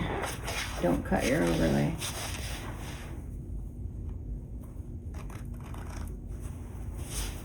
Same thing on the other side. Oh no, I'm leaving you open because then you're gonna get all happy and think that I'm done with you, and then some crazy's gonna come along and make us pull you out. How about that? Superstitious much? Am I? Maybe. Maybe not. Yeah, I heard of sports players wearing the same socks an entire season and all kinds of crazy. So, I want to hear it. Okay, you can say stuff, it's fine. This.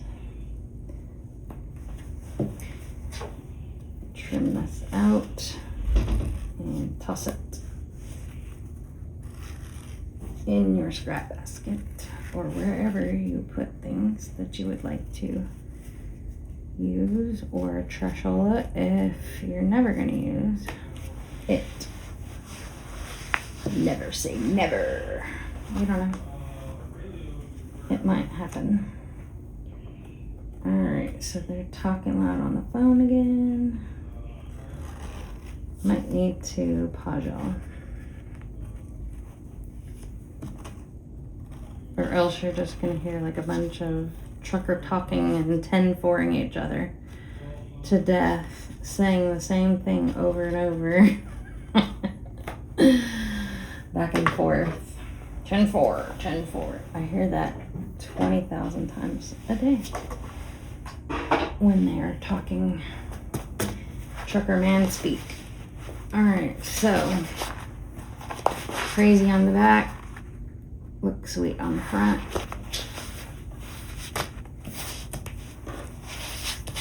Now, I'm not going to add my pull on this until the last second, same as before.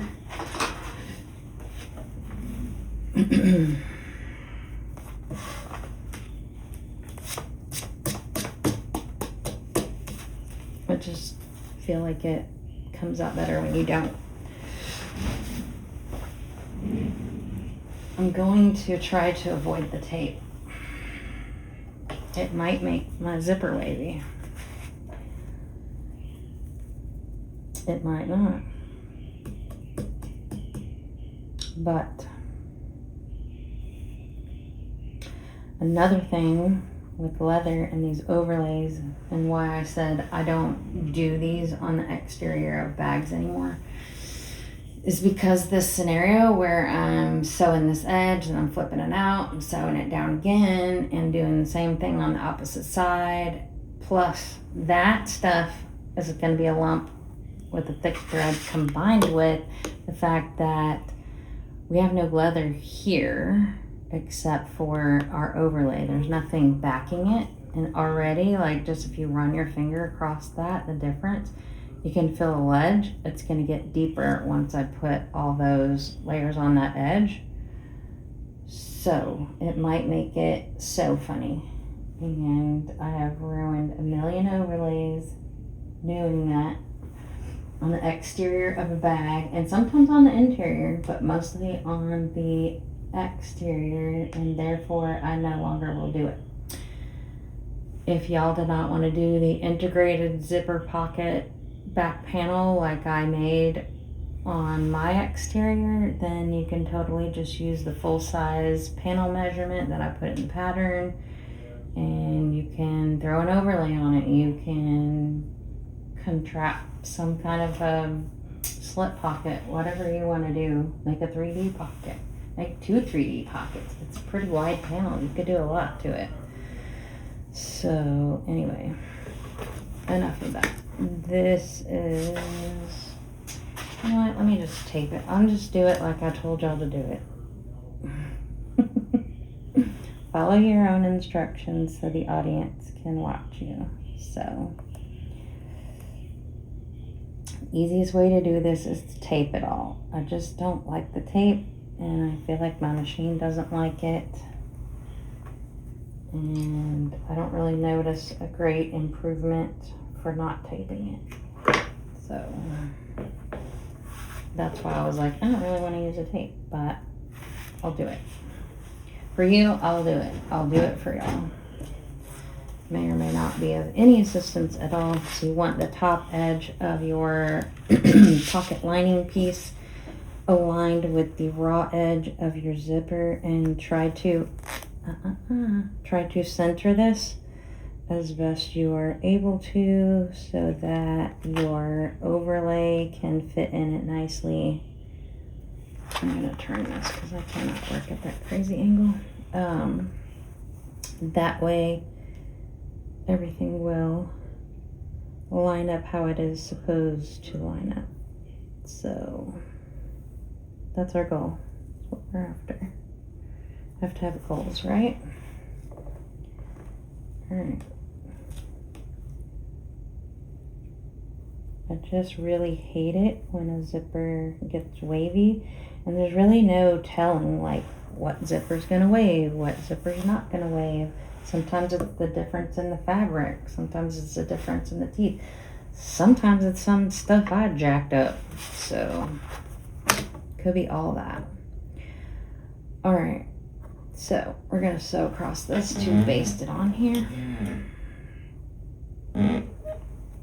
You can back stitch. It's all right.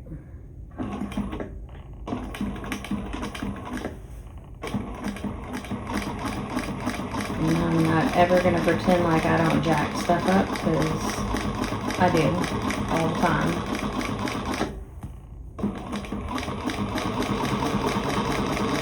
Not on purpose. It's just things happen.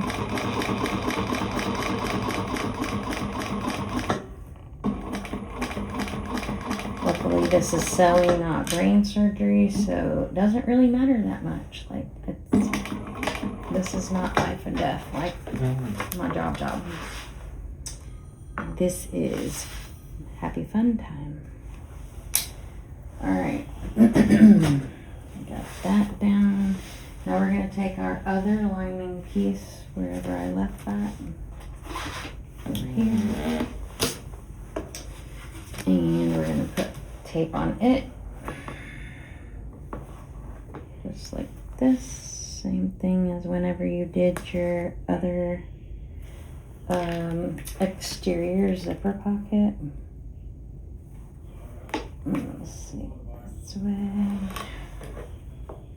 right here. Tape out of the way. Pull your backing. And then these are going to be right side together, and you're folding this zipper tape almost like a little taco. So it's that bowing up scenario. Try to line it up centered in the middle of your pocket lining. And hopefully you won't have to do like I'm doing, where I'm picking it up and putting it down, because I feel like that's something that adds to having a wavy zipper. The other thing I feel like that adds to having a wavy zipper besides that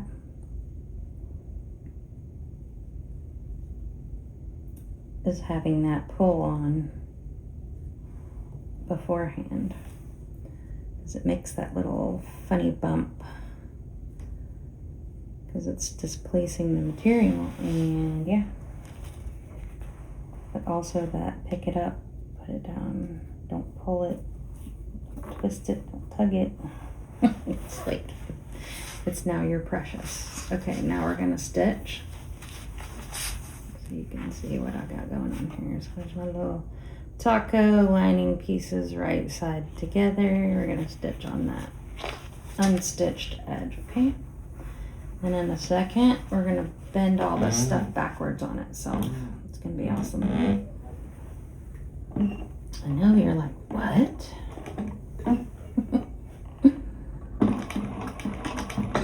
It's wild. We're just trying to set this up so we can flatten it out and fit it in our overlay without being a big mess. Now, I've seen people stick their zippers into their overlay literally just like this is, not bend it backwards, but it's harder to line it up and get it to stick and lay flat and do all that. So you can sew around it correct.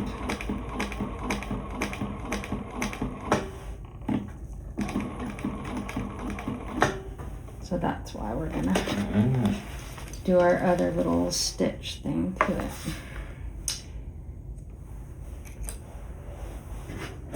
Okay, now we're gonna flatten this out. See how this is? And it's gonna try to like, oh no, it's covering all my teeth. So we're gonna fold this backwards on itself, down. You can get this to fold easier by putting tape. And in the pattern, I tell you, apply a piece of tape to this over top of your stitches and then fold this down.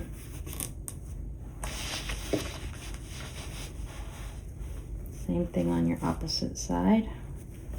Put the tape, fold it down.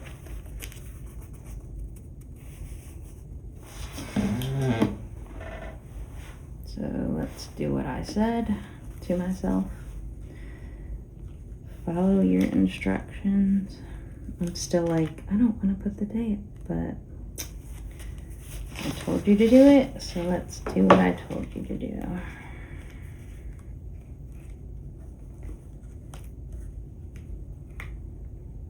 It just helps it hold it flat.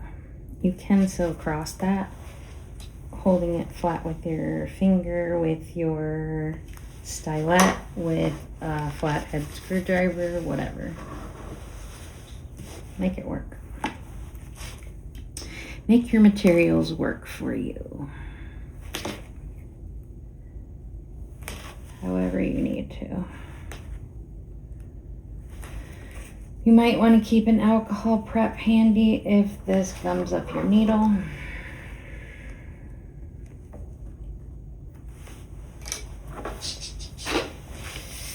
It is possible. Move your backing. If it is inclined to separate from the adhesive, fold it down. That's right. You gotta go flat. I know. It's crazy. I'm asking you to do wild stuff here. It's gonna be all right.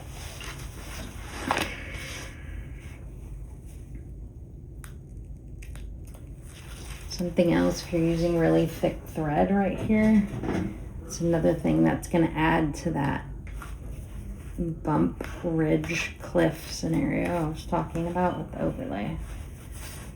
So keep that in mind. Okay. See this? So this is what we have now. Our lining right sides are here and here, and this is our exterior. We're gonna sew over top of this, baste it down on the edges again. You can backstitch if you want. Don't if you don't. I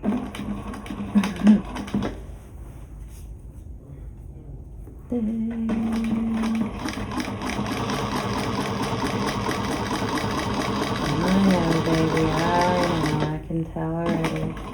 She's like, but you're making me sew on tape. What is your problem? But I need you to, okay? Just do it. I'll buy you ice cream after. And many times I have parents come into my ER and they tell their kids that. Just get the shot and I'll buy you ice cream after. I'm like, okay. Hey man, whatever. Do it. If it gets your kids to do what you need them to do for their health, then so be it.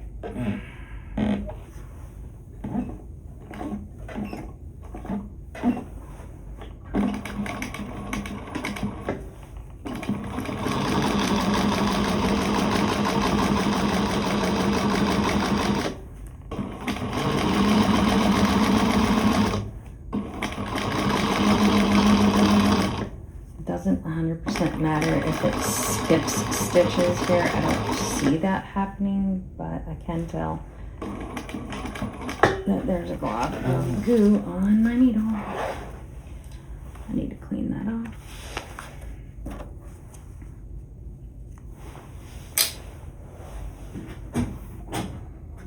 Oh yeah, that needle is so sticky. Oh please. We still have, yeah, alcohol preps in this drawer. I don't even know when I bought these. These came from the grocery store. It says HEB on there. We have HEB in Texas.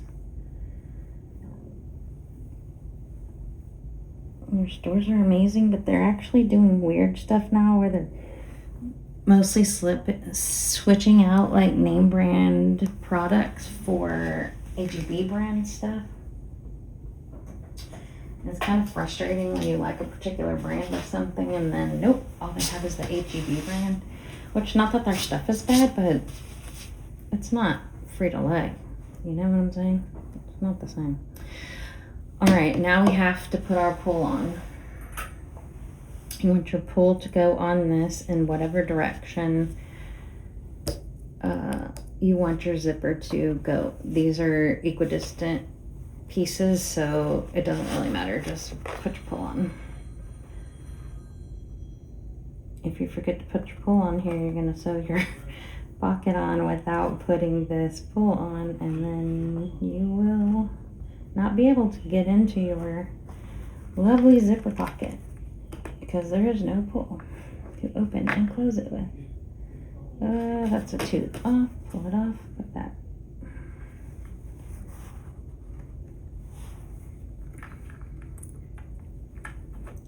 And please don't judge the ease of putting zipper pulls onto metal zippers by how you see me doing it, because I'm not fabulous at putting zipper pulls on and off.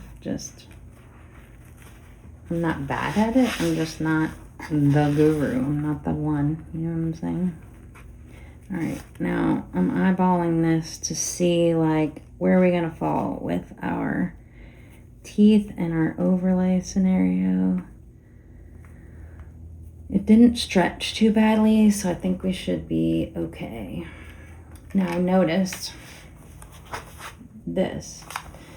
So our right side of our lining is down. Our zipper is got our pull on it, facing the direction we want. Part of our lining is extending up past the top of this zipper overlay, and we're going to be stitching just across the bottom, leaving our threads long so that we can pull this through. And I don't have any tape on this. I feel like maybe I should put some tape down. Hold on. Oh, please. I'm going to put it on the overlay part just to try to help it not shift, because I really just don't want it to.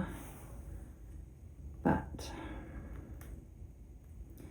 I'm trying to aim for the area that's not where I'm about to try to stitch this, because we already have 2 other layers of tape. So this is where you get into trouble, when you have all this tape. What we're stitching on the inside of this overlay now, so yeah. All right, here we go. Almost wonder, like, should I just do this one at a time? Can I do both? Does it matter? Is it gonna make a difference? Because I feel like I'm always gonna just wind up picking it up regardless and readjusting it anyway, no matter what. I need to get one of those little jig things that Barb uses, because I don't have one.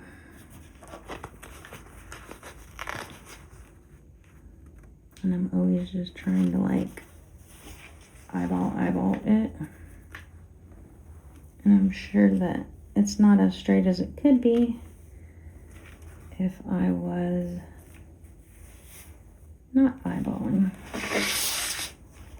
All right, take the tape off the other side. Excuse me, not the tape, the tape backing. I don't know why I think that's like a thing. Everyone knows what I mean, I think. But then I thought one day, what if people don't know? And they're all like pulling their tape off, and then they're like, why is nothing sticking? In my mind, it's like this sewing fiasco. It's not really. Oh, come on. See? I just pulled my zipper teeth apart down here. Not ideal.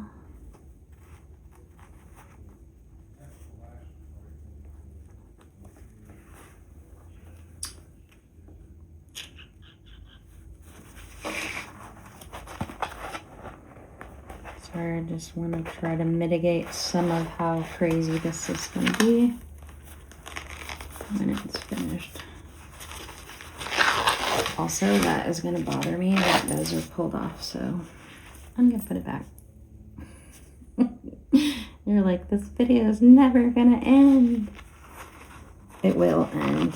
You can hit stop anytime and it will turn off.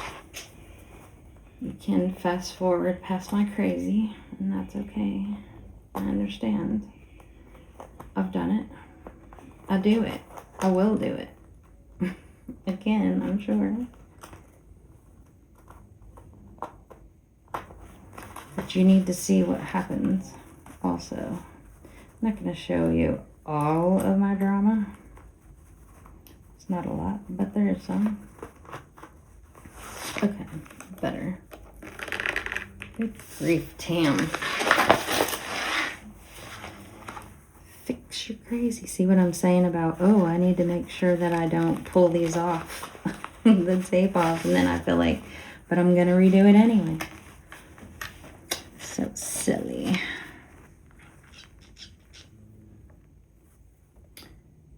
April tells me, don't speak things into existence. And I get it. And I've heard it. And maybe she's right. But I don't know. My mind's like, whatever.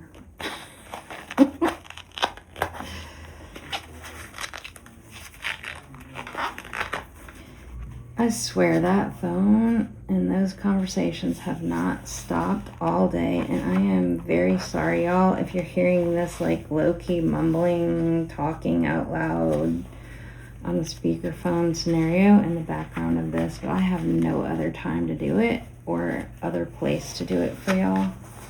So I really hope that it's not too disruptive when I start editing, and I might cry if it's bad.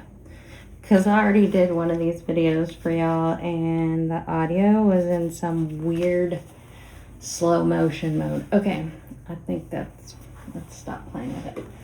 I am going to reduce my stitch length to a 3.5 here, because we are stitching this little teeny tiny box. You could leave it at 4 if you want to just be consistent, but I feel like it's easier to hit your areas if you're not having to try to do it with a crazy long stitch. So there's that. I am also not going to go at the 1/8. I just don't think I'm capable of doing it with the gutter that's going to happen here when I put my foot down on this. The foot on my machine puts some pretty significant downward pressure, which I know can be adjusted, but I actually need it to stay where it is because of the heavy materials that I use on here. I don't want it to be too light, and then I have issues with it feeding. It's just, I don't know. I just feel like I can't change it. I don't want to change it. Okay, come on, you. Even just in drawing this line, it's wanting to like push that material down. And oh, that's wild. Look like this video just skipped this little box. I may or may not be able to end at the exact spot where I want to end. It just depends on how that falls. Does that make sense? We'll see. It'll be fine no matter what, because A, it's inside your lining. Nobody's looking that hard. They're just trying to put their crap away. B, it's going to be whatever it's going to be. So that's fine. I'm not going to use my zipper foot here, I don't think. No. I'm just going to do it with my regular foot on. Because we're not that close to those teeth. Oh, am I lying to y'all? I am going to put my zipper foot on. I don't remember if I used it last time or I didn't use it last time. I think I did. I'm just going to switch it. Try to give us the best chance.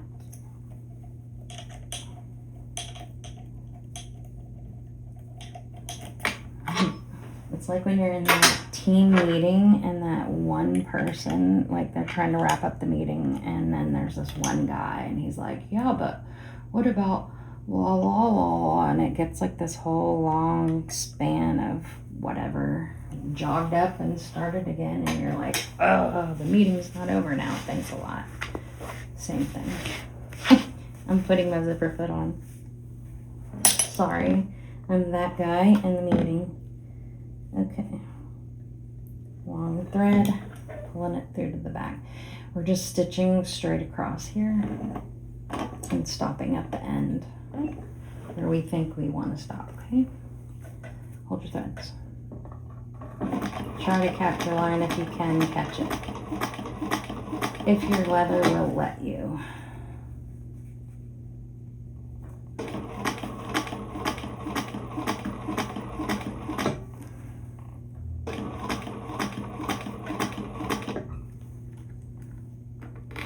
kind of close, but I feel like I also am not so close that I needed to pull that, but I did it anyway.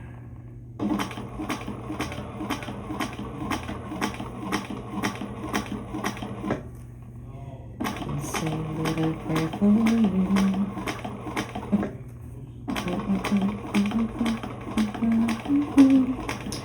Alright, it's very soft right here.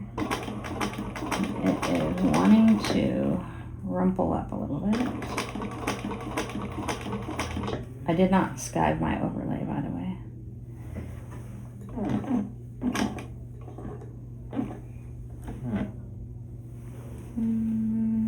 That in that corner. No, it's one shy, so we'll go one more and left it at that. And now we're just gonna pull our threads out and to the back. Let's look and see how wild. It's okay.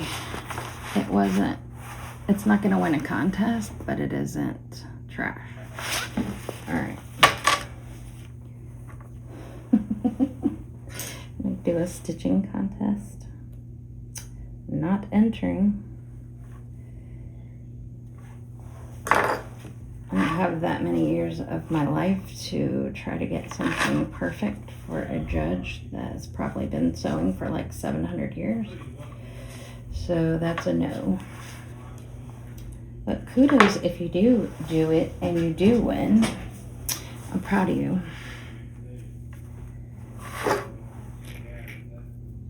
Alright, trying to pull this up. I'm using brown thread on a brown zipper in a dim Dungeness studio, also known as spare room, in my house. I know, putting on airs, trying to act like we're something we're not, right?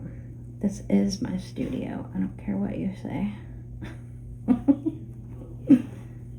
Totally is.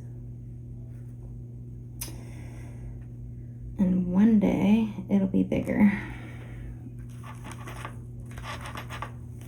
Oh my word. This is like shredded or something, because I just hit it with this little thing and it's trying to like unravel. Don't unravel. Separate. Like, no, I won't do it. You cannot make me. Anyway, pull your threads to the back without complication quickly. I know. Thank God for fast forward. We would never get anything done. All right.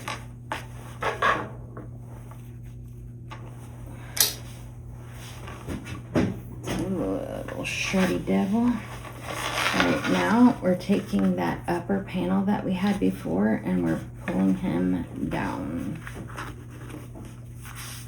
and making our sides even,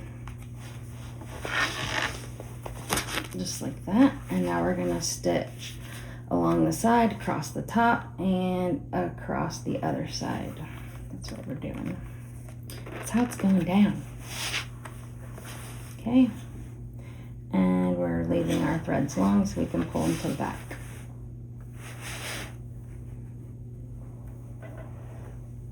I am going to walk my machine. Try to start in the same little hole that you started with earlier. I am going to walk my machine over top of this area where the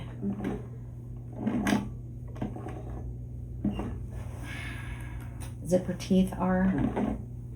Sorry, y'all, I've been going since 6 o'clock this morning. And brain is starting to fade.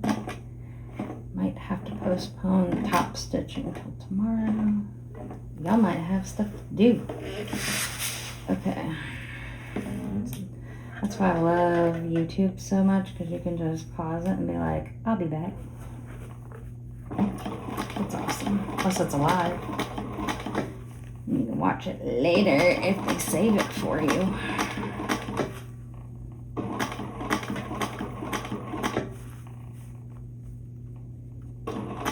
pushing this leather downward because it's trying to like be soft and squishy where I don't want it.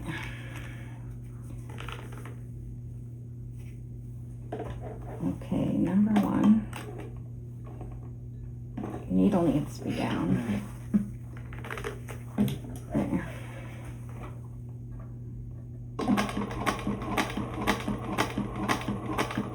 I can like just barely see my little line here.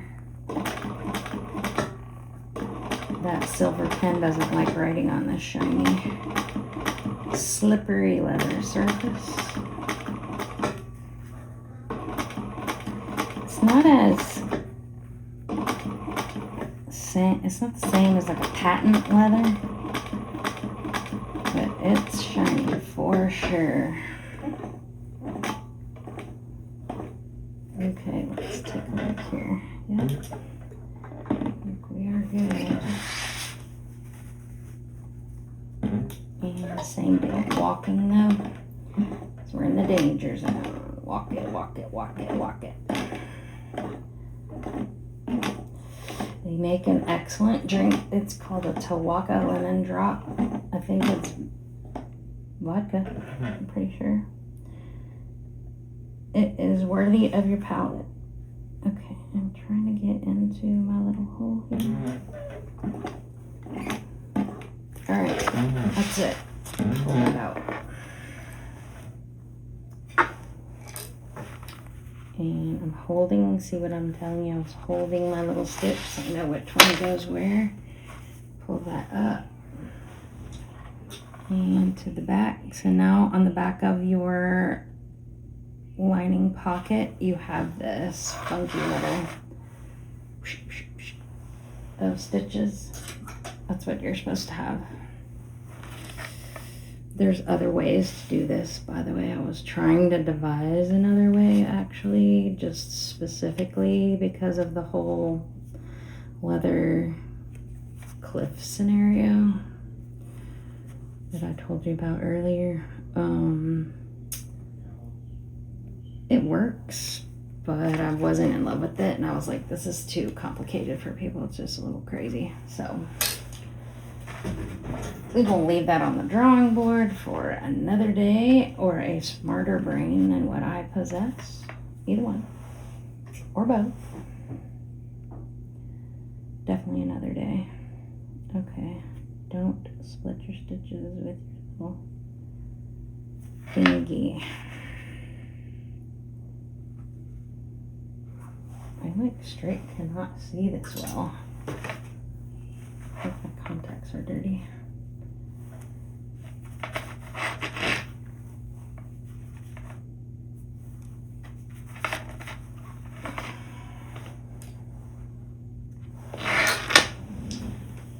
Okay.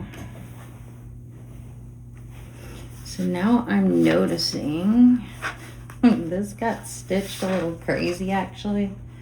I didn't have this pulled down all the way, evidently, behind. I was so worried about messing that up. It's still fine.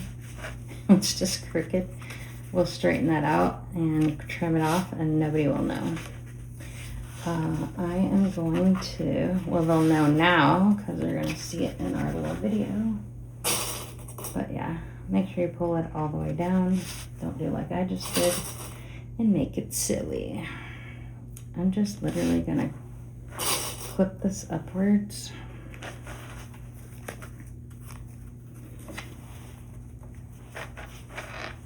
And we're gonna roll it. Another reason not to put your tape all the way is because we're gonna fold this up. So flip your panel right side up. You're gonna pull this top lining backwards to expose. And see your lining underneath for your pocket. You're going to stitch that straight down, across, and up the other side to seal it, seal our pocket. If for some reason you are doing a double birthed bag, just not the way I tell you in pattern, if you're doing a double birthed bag, you will not close up the bottom of this pocket for that method. We're not doing that here. You want to know what that is and you don't already know what that is, YouTube it. It's another way.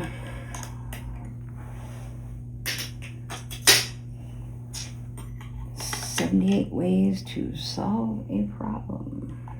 If you don't like doing drop-in linings, you can do a double berthed.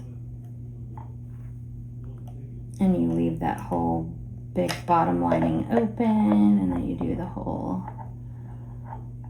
slip your interior over your exterior. It's all wild, but it's totally doable. It's actually kind of fun, really, but it's not my preferred method. I like drop-in. Drop-in is number one.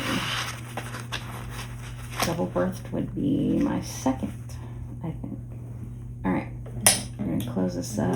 I am gonna switch back to this 4mm stitch length though.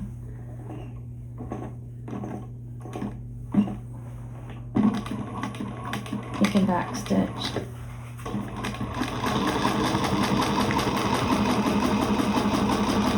You could change your thread if you're worried about somebody seeing contrasting thread. If maybe one day they stress your pocket out and make it show the stitches. That probably won't happen. I don't recall anyone ever coming to me being like, "Hey, I can see stitches in the bottom of your pocket," but it can happen. You don't want them to see that. Plus, also, this lining is kind of light. You could maybe like squint at it and see that one. It's not gonna matter though. It's a pocket. It's okay.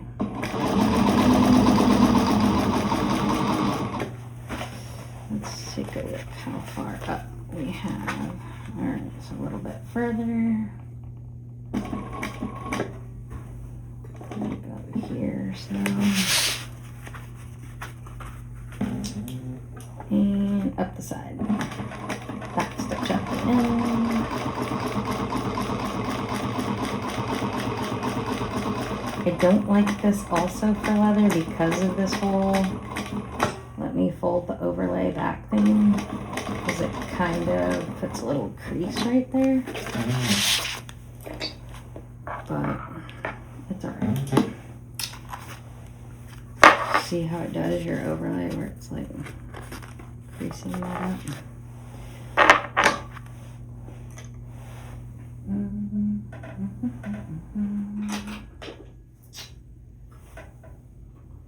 It would be really awesome if I knew where my scissors were. You have to clean up your mess to find your scissors. We're gonna trim this. We back stitch, so we're just gonna get rid of that. But yeah, this uneven crazy that I did back here, we're gonna trim this off, and no one's ever gonna know.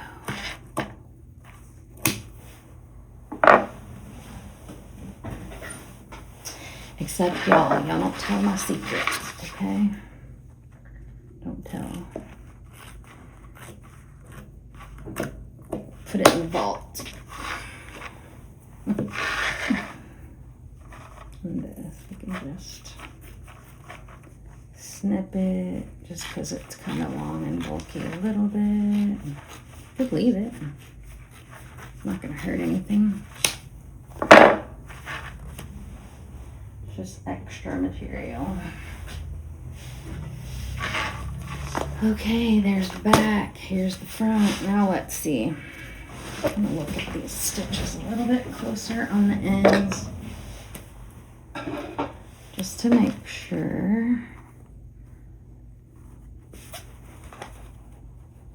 If you wanted for security, you could put an extra little tack of stitches at the front and the back, since we're not using stops. But I really don't think that it's necessary because your zipper pull is pretty wide. Let me see. It's pretty wide. It's not gonna mess up. Okay, there's our little. Can anyone see inside? When it is unzipped, it looks wavy to my eye. And it's sitting here. It's, yeah, okay. I will give it a B. All right. Oh, also, find time to tell people. If you were doing cutesy tags or any of that, here at the bottom of your overlay, also on the side of your slip pocket would have been a good place for those. I'm not using them. I don't have anything that's cute that would match this. This leather is a little too uppity, so I just don't think it'll go. Alright, so where's my silver pen? Right here. So all we really have left is to finish this lining by stitching it together. We need to clip out our boxed corners. Let's do that before I put this together, actually. So over here. My little tool. I don't know what is the matter with my little cute pen. It's being mad. Barb, I need a new pen. I'll order something. Hook me up with another one. Pen's like, stop abusing me and I will write. It's not really for what I'm using it for. I just love it though.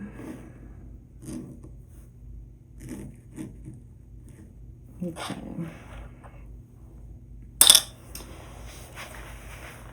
Mark out your corners. Snip them out with your scissors. That really irritates me that there's a mark on that. I have a stain stick in the other room. I'm gonna try that in a little while. See if I can get that mark off.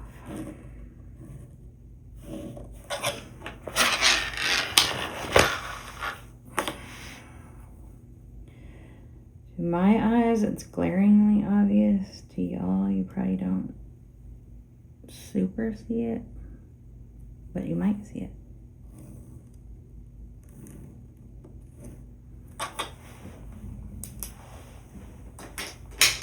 Okay. Clip the corners correctly. I saw a boxing video showing how you go past and do all this magical stuff.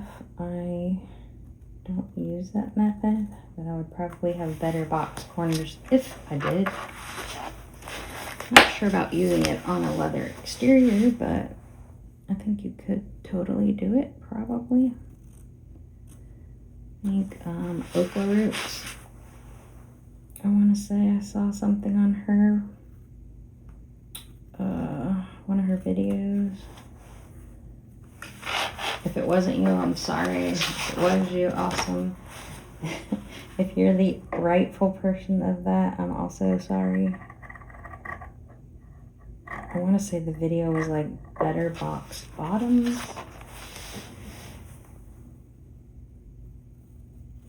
Maybe it's her and someone else as well. I'm sorry, I don't remember.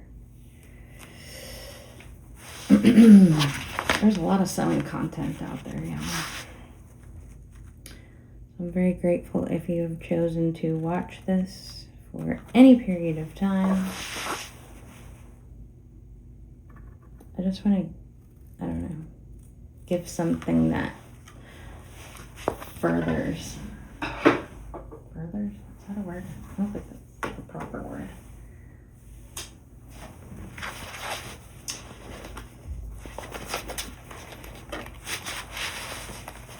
That adds to the skill, not takes away.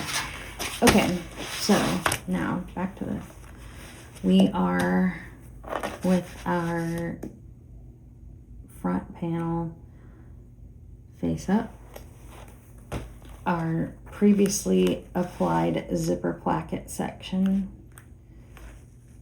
already connected, so there's really only one way it can go, right? Matching that center, matching the center in your lining. And you're taking your last upper lining section with the 3/8 marking upwards, okay? Matching the notch. Easy peasy, right? Very simple. You got this. And then some. Trying to talk this into not slipping. All my layers are slippery. And they're trying to slip. And I don't want it to slip, but it's trying to. So you have to convince it. There might be a staple in its future if it keeps on.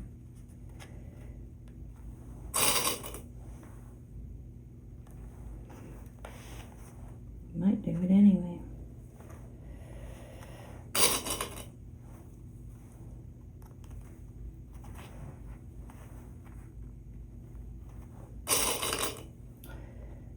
Don't have any silly slipping behavior.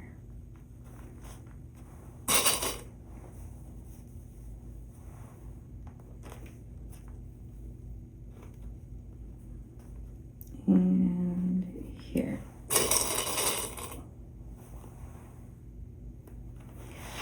Kind of right there. Okay. We're going to stitch that across at our 3/8.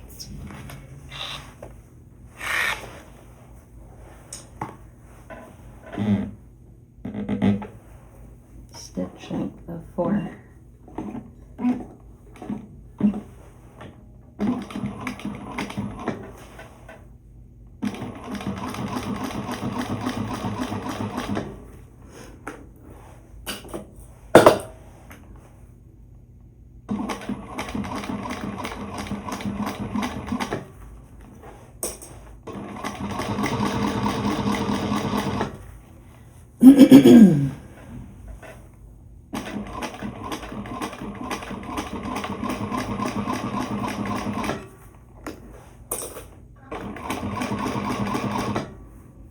Yeah, I see you slipping over there. Like one little edge of my lining is like peeping out at me.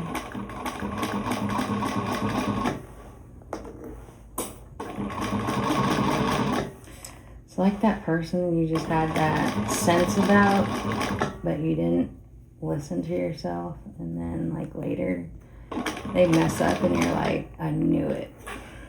That little voice in your head told you, but you didn't listen.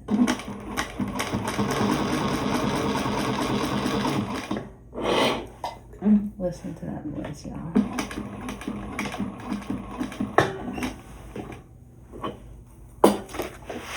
That's your radar. Listen to it. Okay, bulk reduction here, huh? Okay, crazy. Don't poke yourself with scissors. I'm like, am I bleeding? These little things are wicked sharp. I probably am. It's going to be like that slow bleed that I don't notice until I make a mess. Alright. It's a scratch. We're fine. Walk it off. Bulk reduction in your corners. These corners are going to match with your opposite corner when we get ready to put it together, which is very soon. We don't have any crazy layers here, so we're not doing any bulk reduction along this. And we're also not top stitching here. You know where we're top stitching? The lining. Why are we doing that? Everybody say it together. We want our zipper placket to point up so it doesn't interfere with our lining pockets. Correct. Yeah. If you got that right, give yourself a gold star for paying attention in class. And I'm sure you have already made 1,000 bags with a lining exactly like this. So I feel like you're pros now. Okay. So, I'm going to try to get a hold of my thread here. Because we kind of have to do a little fold action to get these to behave correctly. All right. We have an odd orientation at this juncture. Top stitch, length of 5, back stitch if you want. Don't if you don't. Lining seam is pointing down. This seam right here. In this case, it's up because it's, but your lining itself is this way, so it's down, okay? Down behind what you're top stitching. Sorry not to be confusing.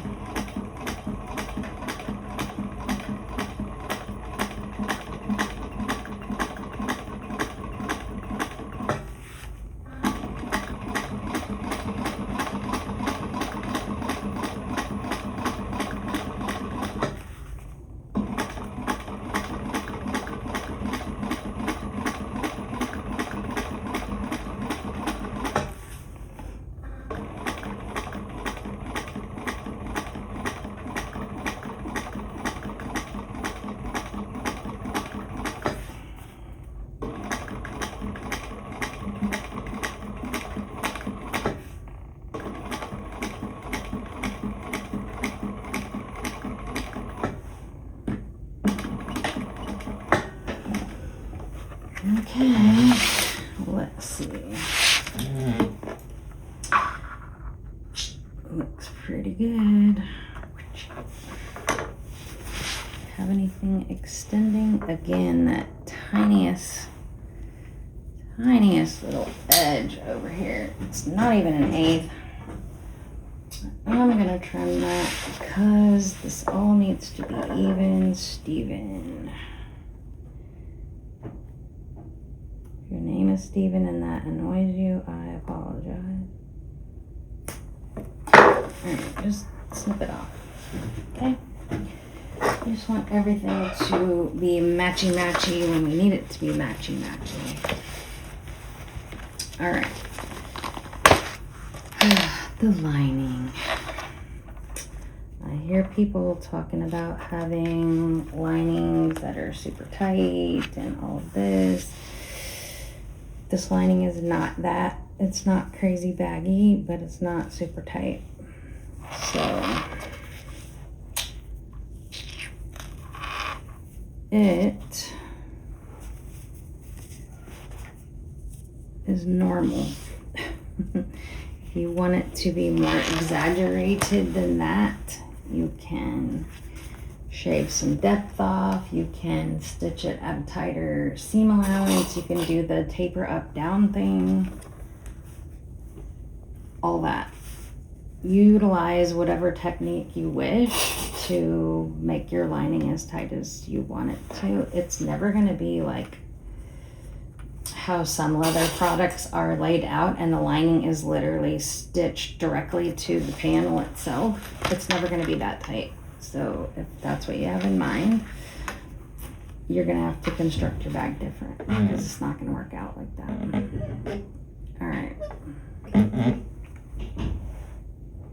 I'm going to change my stitch length back to a 4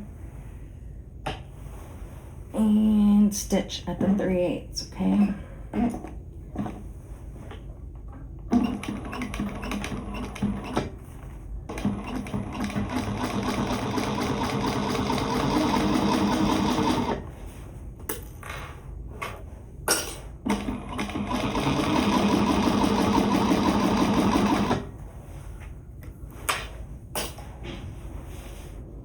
This is not, okay there, I was trying to slip or something. I was like, why is it that lined up? It is. It's your little machine trying to be wild.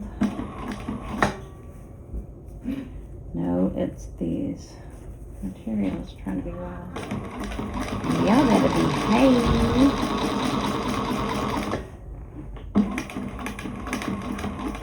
Okay.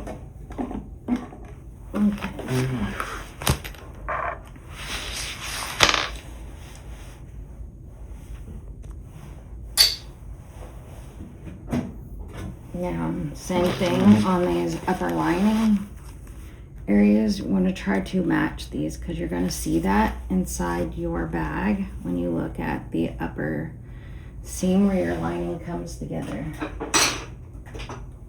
I am stapling. You know what I'm going to do. Y'all know. I already told you. I am going to use a staple here.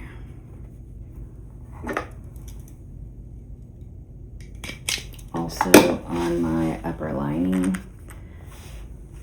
inside the seam allowance because I don't want it to shift. I really don't. And this little zipper end scenario, it's going to try to get in your way. So shove it down into your slip pocket inside your bag temporarily so it can just be like, hey, I'll store over here for a while. Send him to the couch and tell him not to move until you come back. Go sit down. Tell him that.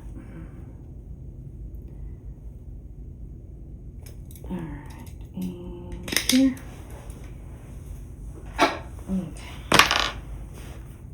You don't have to go wild on your staples, but you need to have this seam allowance correct because this is going to impact whether it is fitting inside your exterior or not when you're done. You already have your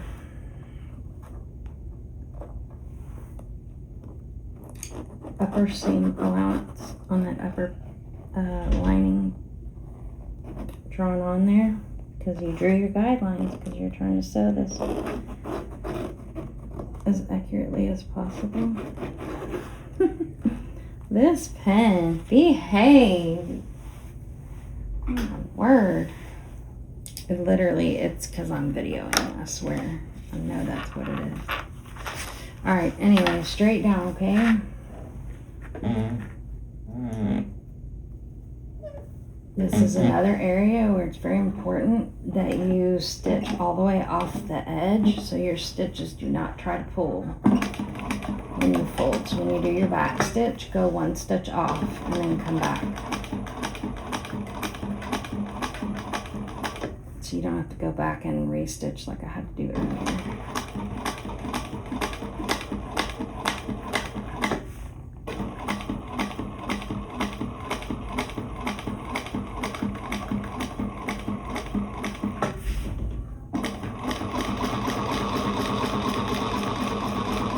And down here, you just need this to match up with your bottom, okay?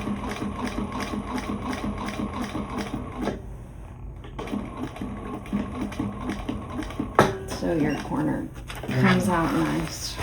Whatever you did on this, you need to do on that so it can match. That is off like crazy, but what I care about is up here, so we'll fix that in a second. I'm looking at that. It is not lined up.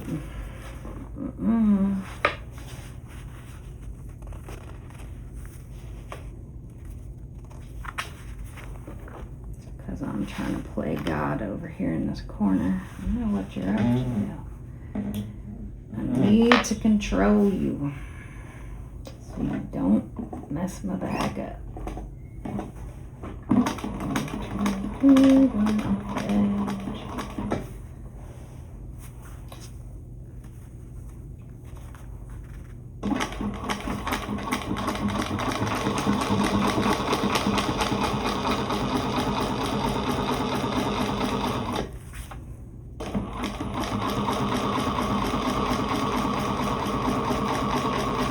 I hope more leather-friendly sewing patterns pop up. I really do. We need more. I need there to be more. I don't want to have to write them all. This one's like stupid simple, so.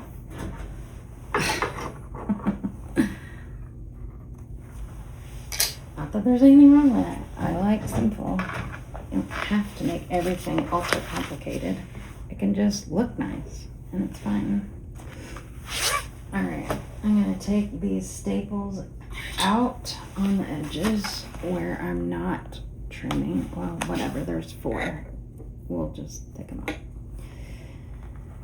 No big deal. We'll just pull them out. That's what we'll do.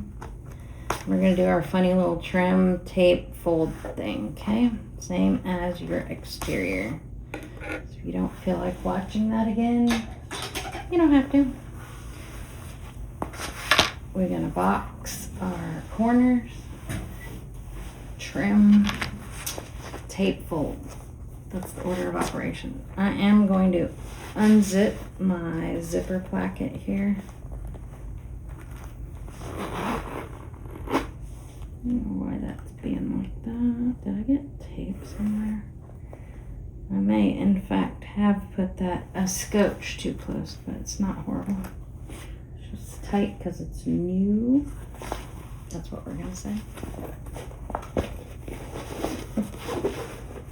Alright, so unzip, reach inside, puff your bag open, nest your seams, whichever way you nest. Now shall be the way that you nest on your opposite corner. Nesty, nesty, okay? I'm stapling because I like to, obviously. Only done it 43,000 times during this video. That little center though, it just seems to stay better if you just pop a couple staples in, man. Pop them in there. Pop, pop.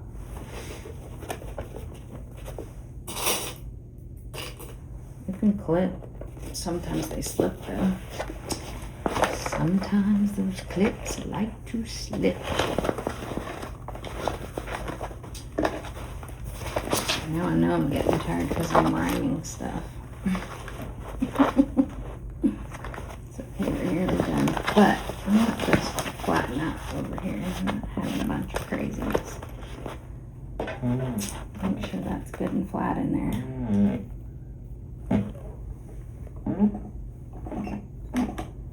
3/8. Unless you are the bottom stitch. Or the top stitch, your bottom team. Sorry. Then you're doing 1/2 inch on all this.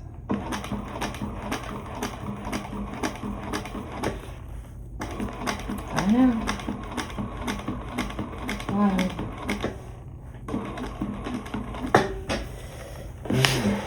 Okay. Straight across. Y'all be happy these staples get clipped off. You don't have to pull them, we can just trim them. I don't find it that big a deal to pull staples out. It doesn't bother me. I like the security of it not jacking my seam up by having it in, you know what I mean? It's just like, okay, whatever, let's staple it. Staple it so it doesn't get away from us.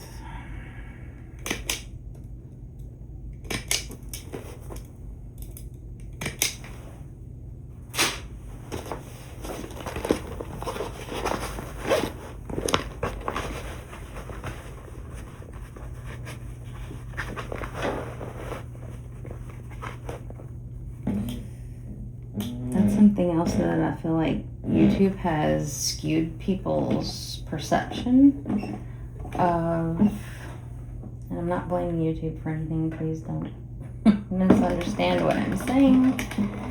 What I mean is, we're so used to, oh, instant gratification, and somebody makes a video and they show you like, you know, an hour and a half of it, and all of a sudden they have a bag made. Well, you know what, honey, it takes longer than that. Unless it's like a little pouch or something, then maybe you knock it out in an hour and a half. But bags take longer than that. They take longer. Don't let people like sit there and mess with your head. And then your customers, if they ever happen to watch a bag making video and they go, oh, they knocked that bag out in like an hour. Why am I paying $300 for it? Well, let me just tell you, they did not knock that bag out in an hour. Did not happen. Did not happen. And if it did, it's probably not a $500 bag. So, I know our perception is wildly off. Okay, so our bottom is boxed. Our top edges of our lining are aligned well. They're not crazy. Thank goodness. No jog. That looks good. Okay. Now we're going to do our little trim on the side. Same literally as your exterior. Up the side, about half, get to about 1.5 inches from where your lining top edge is. Should be looking.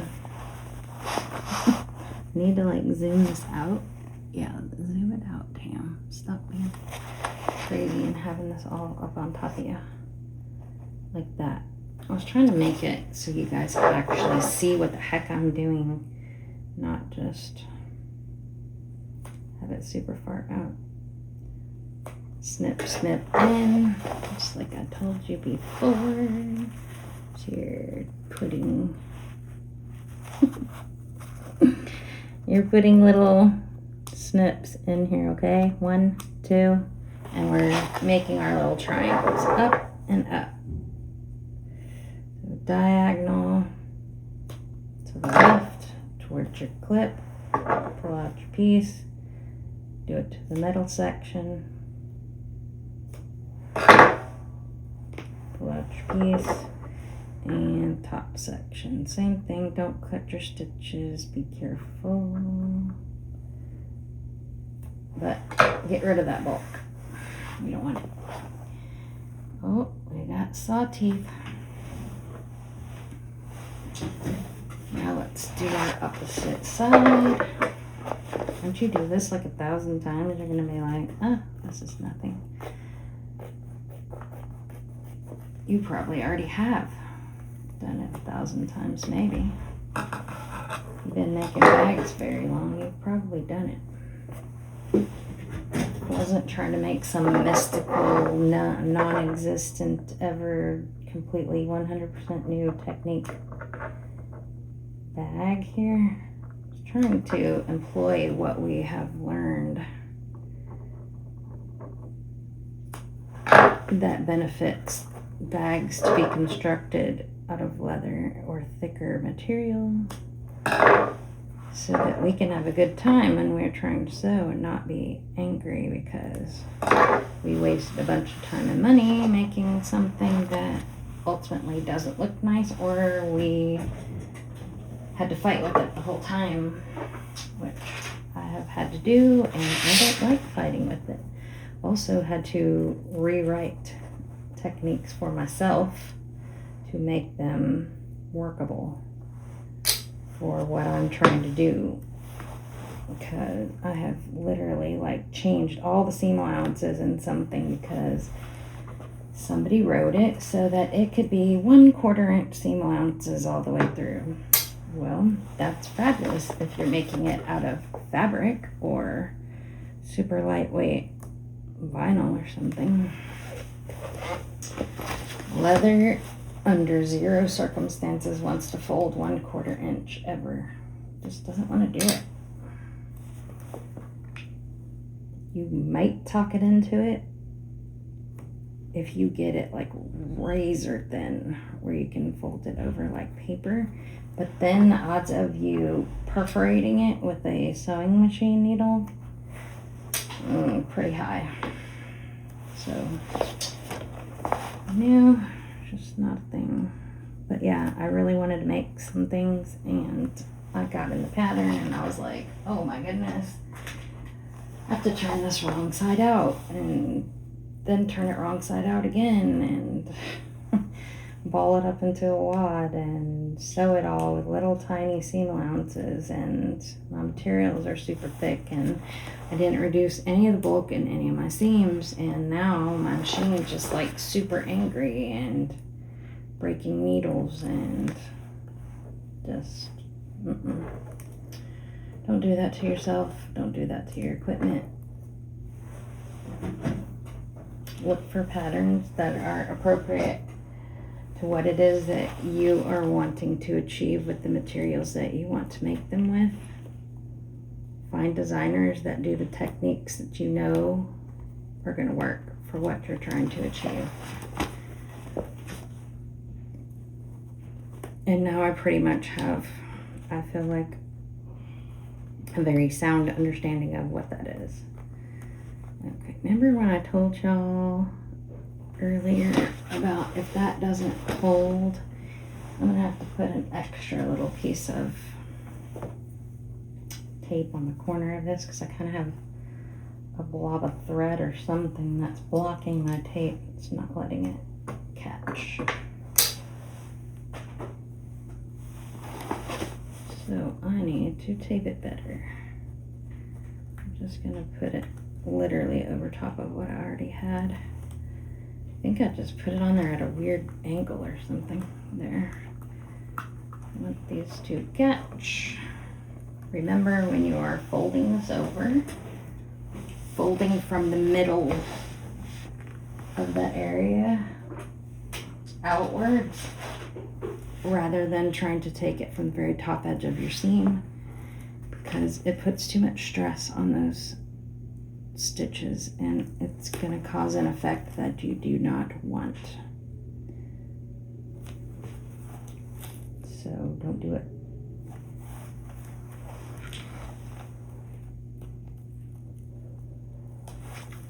I feel like we need like feng shui of bag making or something. Just to try to get this set up to where everything about the process is zen and it's all just copacetic and it works. Everything just flows. That's the vibe we're going after. You're just like, yeah, man, that's what I need. I want this to be enjoyable and relaxing, not stressed. We got enough stress. We need fun and relaxation. Okay, so here we go.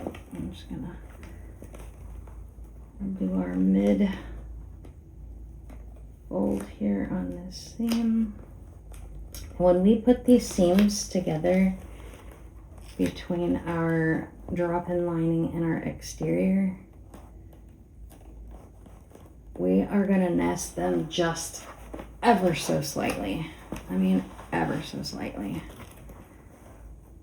So it's mostly not even noticeable. You'll have a better result. Your machine will be less likely to try to walk in that area. You might even be able to get over it without using a hump jumper. Just might, depending on the thickness of the materials you started with. Now all these seams, this lining side seams and your exterior side seams, do need to be hammered. I'm going to use that rounded face hammer if you have one. Hopefully you have one. They're not very expensive, $15-ish, maybe 10, somewhere in there. I don't remember. I got it on Amazon. Don't stick your tape to the table. The one I purchased was from some company called Beadsmith, and they labeled it as a chasing hammer. It has like a ball peen side, which I've never used, and then that rounded face. That rounded face is the best. It doesn't mar your materials at all. It just gets them to conform for you so that you have a fabulous time when you put your pieces together. Okay, next step is going to be dry fitting this lining exterior with your exterior. Okay, y'all, so we're in the home stretch. We got our lining all prepped and ready to go. I'm going to do a little dry fitting on this right now to see that it actually fits into my exterior correctly before I start applying a bunch of tape and whatnot. I realized that I forgot to include our key minder on my lining when I was doing my assembly yesterday, so I'm omitting it. I intended for it to be included in the lining along the upper area before you, when you're doing your initial assembly, and then pulled down for top stitching. I didn't do it. I'll try to remember to put a little note when I'm editing. You can go back later and undo, but because this is leather, I don't want to do that. The other workaround would be to split the side of the lining open and just fit it in that way and then restitch it. I don't really want it hanging from the side of the lining either, so I'm just not going to include it. But if you wanted to, you need to do it before now. So don't be like me. Remember, put yourself a reminder to include it in the lining as you're doing your assembly. Okay? Okay. Anyway, so for this bag, I am going to orient my slip pocket to the back because we have that large zipper area there. When you first start fitting this together, it's going to seem like the lining's too big and it doesn't fit. It isn't. You just have to work it around so that you can get it seated properly. And then you will find that it fits. I generally, like I told y'all, I'm going to stagger these seams. So my lining seam and my exterior seam are going to be just slightly nested, just slightly off, because I don't want two large sections of the bulk directly on top of each other. Let's just make it easier on ourselves. So whichever way you push one side, so like if your lining is slightly forward on your left side, then it's going to be slightly back when you're doing your alignment on your opposite side, or vice versa. However you're doing it, it's going to be like that. There we go. This is going to fit perfectly. When you do this final lineup, try your hardest to get your upper edge of your lining and the upper edge of your exterior perfectly even with one another. It does take a little bit of finagling to do that, but it's worth spending that time. I'm using a drop-down edge guide when I do my top stitch, and so it's very important for me to make sure that one's not further up or down, because it will be visible on my top stitch if that is the case. Now I'm using a cylinder arm like I told y'all earlier. To do this top stitch, you can totally stitch this on a flatbed machine, but you will just do it from the inside out. So try to adjust your bobbin tension to match your upper thread tension as closely as you're able to. It's never going to be 100% perfect, but I made 2 of my testers that way and it was totally fine. And so what you would do in that instance, you're going to put your push your interior recess zipper inward. I don't have this clipped all the way around, but so you just push it inward and then lay this area on your machine. So you would start down here. So like this was already lined up. You'd push this inward and then that would be where you would start your stitching and all the way around. Okay. Start with long threads and end with long threads so you can fish them into your lining if that's the method that you use. Because I am doing leather and I have thick layers, I am going to try to do my little pop the loop, tie the knot trick. Hopefully it works better than when I tried to do that on the zipper end. Not really sure, but this is lined up enough for my satisfaction that I know it's going to fit. So I'm going to remove my clips right here and go ahead and start running a layer of tape around here just to help mitigate any shifting that might try to happen.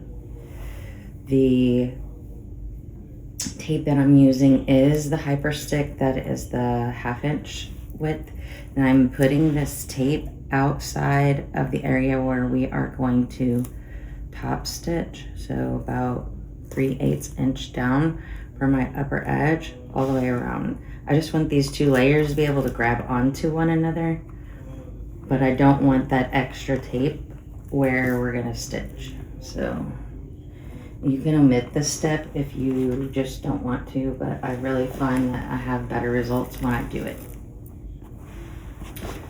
So choose your pathway. Again, with the loud talking in the opposite room, I apologize. He's still on duty until 4:30. And I'm literally running out of time. Like, I have to go back to work tomorrow, so I need to get this done for y'all today. I am overlapping the tape like I showed y'all earlier when I was folding the lining and the exterior down. So when you do your overlap, try for it to not be overlapped at your seam, which right here, this doesn't matter because this is not in our stitch zone, but I just try to make it a habit to do that every time that I am taping, so that I don't give myself that extra stuff to fiddle with. All right, so I'm seating my lining down to the bottom of the bag, and I am doing that slightly staggered or nested side seam on both sides. So that one is forward, so this one will be back.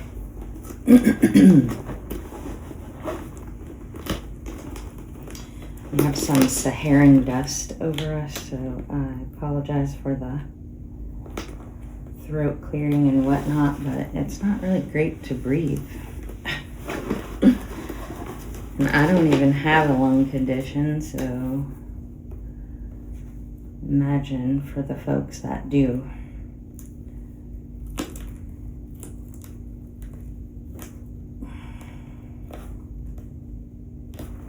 You may put these layers together and then find that you need to pull them back apart and re-stick them down. That's totally fine.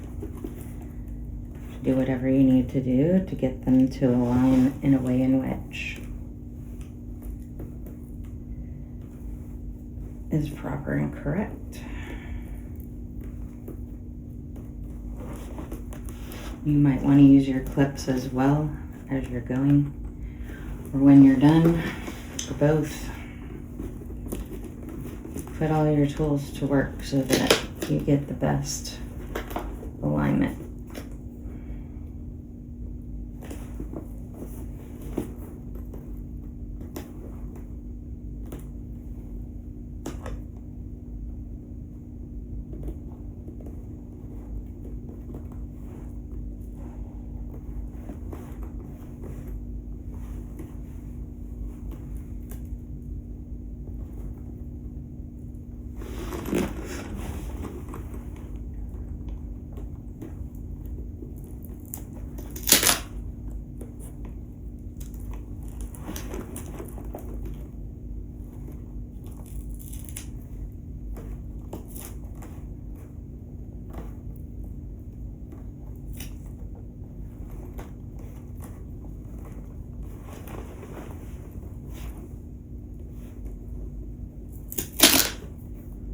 Same thing on my back.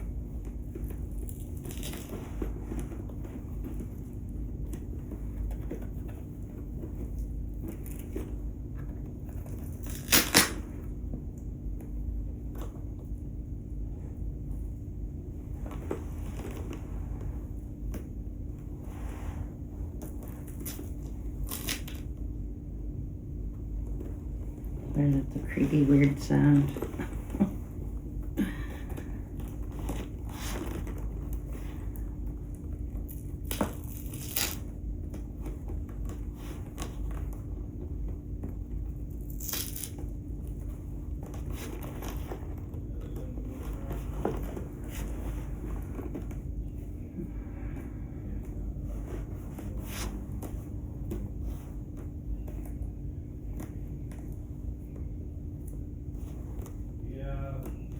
Alright, so I think I basically got this lined up how I want it. I am going to throw a couple of clips on here.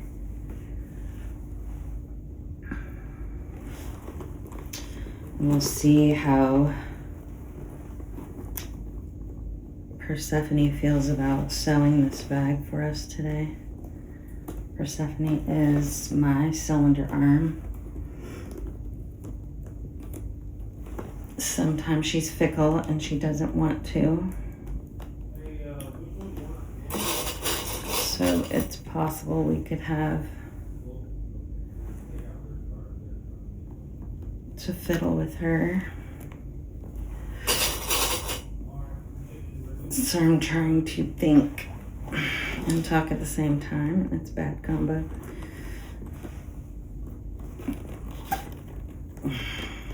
She's a good girl. I just have to make it to where I'm not asking her to do silly things.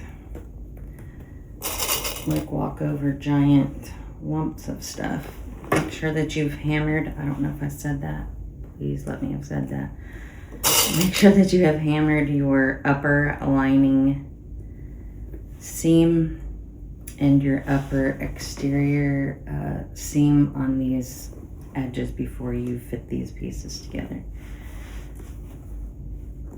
I hope I told y'all that, because if you're sitting here fiddling with tape already, making y'all mad. I'm sorry if I didn't. It's weird when you go from maker to trying to instruct somebody, because you have all these things that you just do naturally as part of your process, but then when you're trying to convey that to others, it's a challenge. So I need like a teacher's instructor training or something. Kudos to y'all teachers out there. Whomever you are, you have a very important job. Alright, that's overkill for the clips.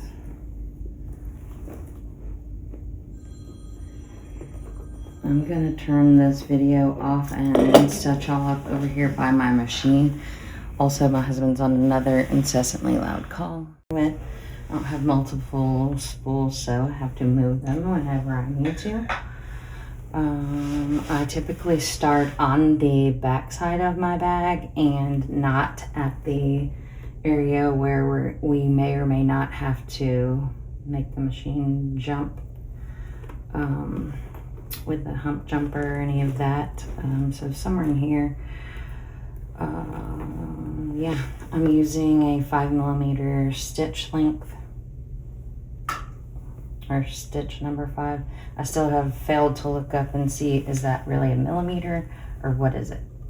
So I don't actually know. I am using my swing down guide to try to help me keep straighter. And I have my vertical stroke adjustment knob on 3. Not all these cylinder arms have that. Some do, some don't. This is a knockoff that I had made for me in China and shipped here directly.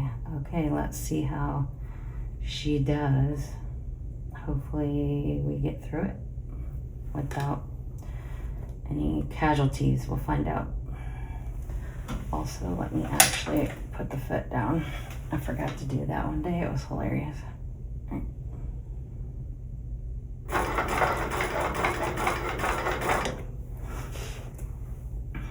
Take my clips off as we go.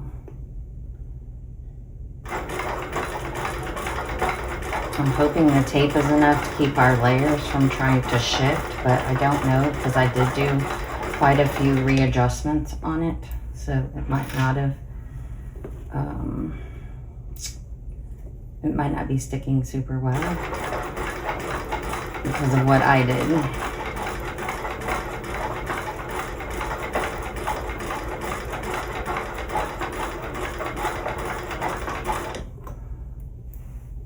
I need to put the needle positioner on here. I have it.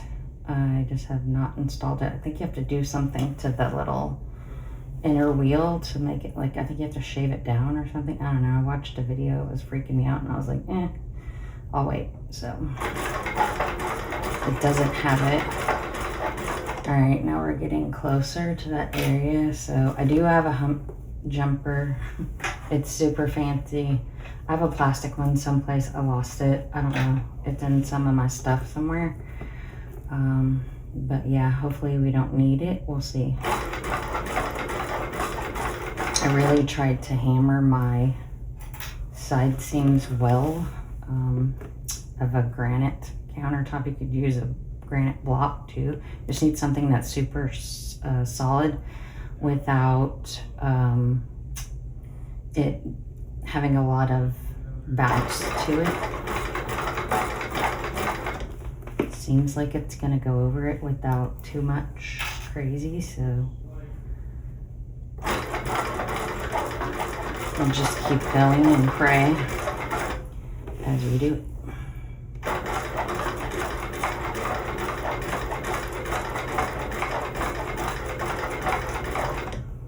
This upper edge is very soft, so I see it's trying to make like a little ripple.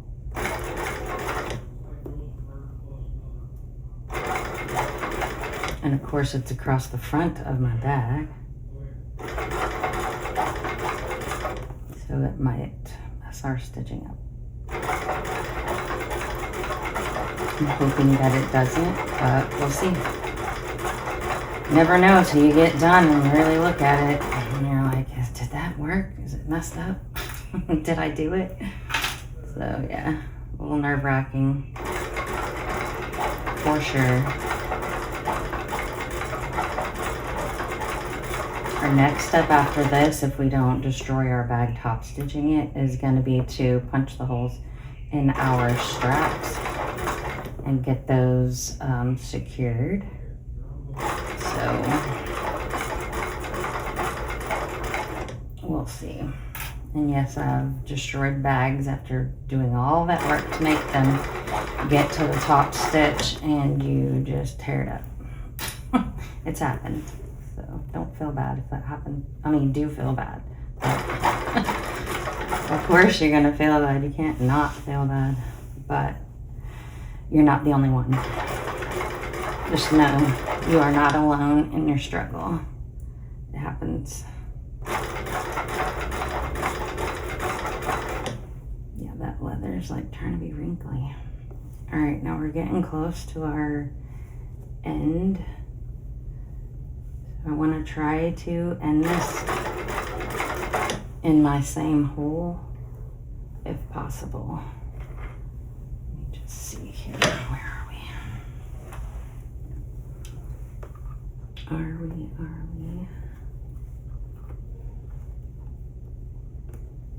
This would be my last stitch right here.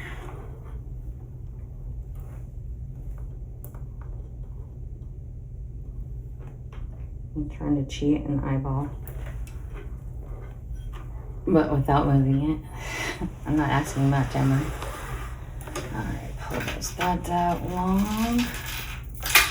All my little clips are magnetized, evidently.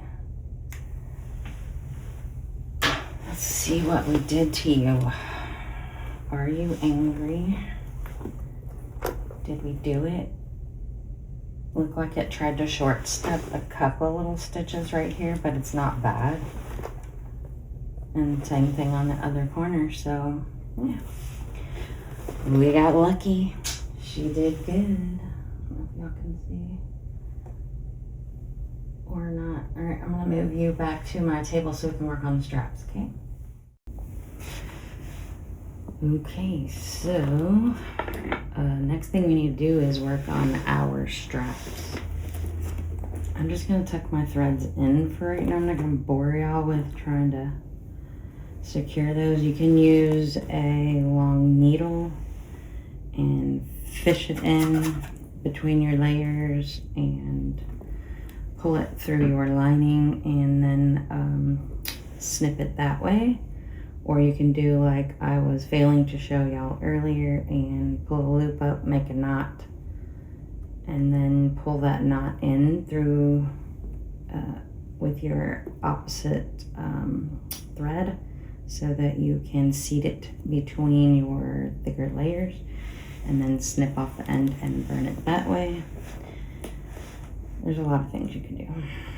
I am gonna go ahead and remove the plastic that is on the hardware, the connectors now. We did a majority of what really puts scratches on things already. So it's probably mostly safe to do it.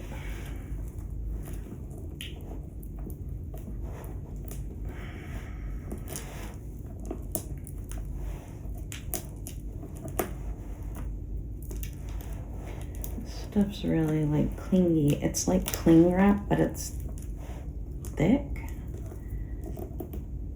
It's not thin. So it protects it really well.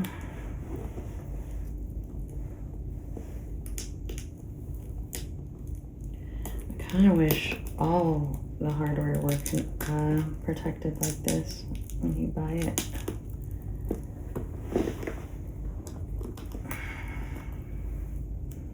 Would make it a lot easier to work on your bags with it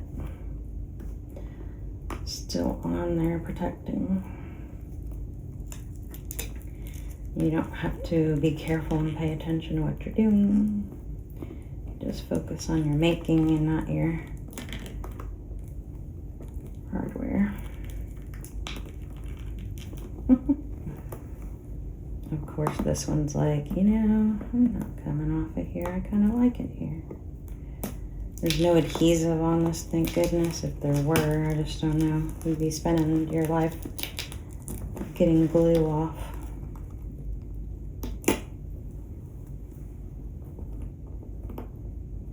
Okay, looks pretty good. Okay. Get rid of that. I'm gonna use Chicago screws to secure my straps, but before I do that, I'm going to put my strap ends onto the end of my straps. That's one of the other things I like about this hardware is you can fit your straps with your strap ends already attached through the hole just by angling it. That way you can properly gauge like where you need your hole to be, if that makes any sense. I'm going to try to make it to where this doesn't extend up past my top edge of my bag here. These strap ends do have those teeny tiny screws, so we will have to use our anti-screwdriver.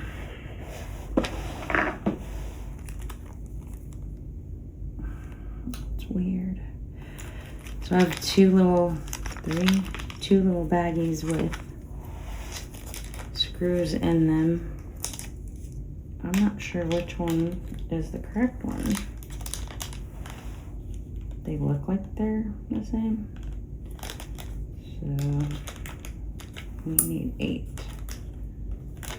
to do what we're trying to do here.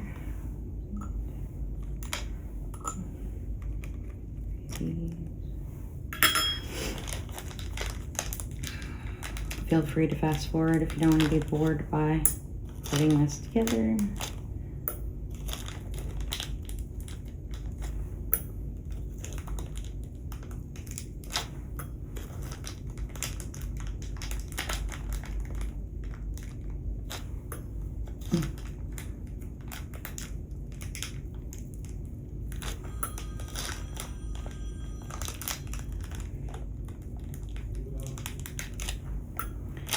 I think that's 8. Looks like 8. We'll try not to drop any of these in our floor because you'll never find it again. Most likely. If you do find it, go buy a lotto ticket because you're having a really lucky day.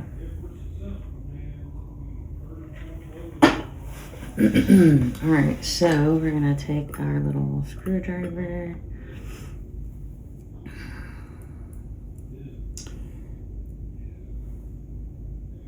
Again, this is another one of those things where you could put like Loctite or something on it. I'm not going to bother. I don't feel like it's necessary. Just try to make sure that your strap end and your strap are in alignment with one another before you start driving that screw down. You want the shiny side on the pretty side of your strap and the textured side on the side of your strap that's going to be concealed under your shoulder and or against your bag.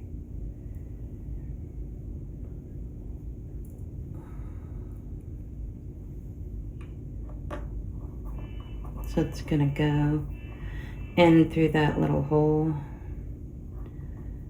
And I'm just going to fold that up, and then we're going to use that as our guide to do all our other straps so that we get the holes punched in the same spot-ish on all of them. That's the goal. Have to have goals, right? So yeah, you just kind of take it like at a little angle. Squish it, and then it'll whoop, pop through. Have to make the noise though, or it won't go in for you. Now, if you've never used Chicago screws before, I'll show you. Yeah, I think that's a good placement there. I'll show you what they are. I prefer this to rivets. This is much more secure than a rivet because this is not going to pop apart under stress. And the things I've sold folks, and sometimes they get a little wild and they totally overload them, and so yeah, I feel like this is a safer option. So this is a little, it's got a post side and a screw side. Trying to make it where you guys can actually see it.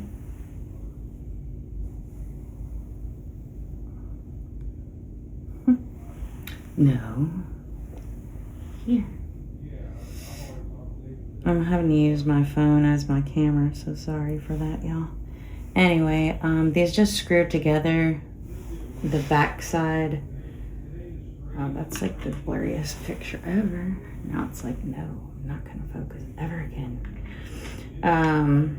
One side of these has a little textured section.